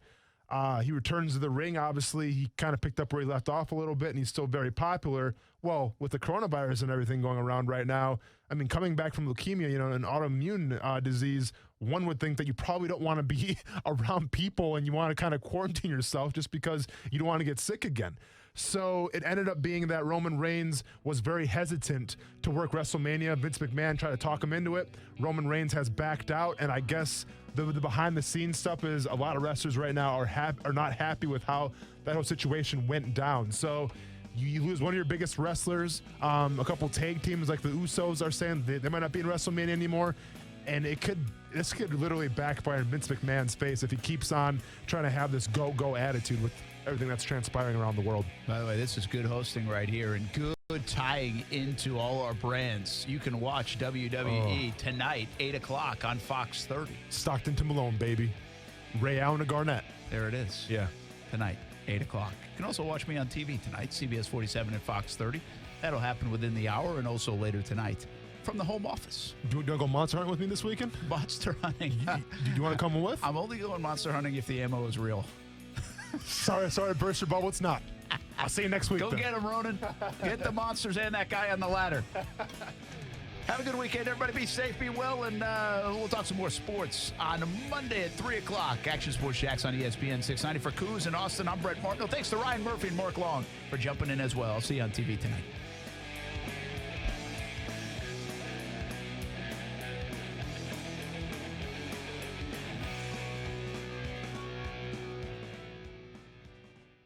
Broadcasting live from the ESPN 690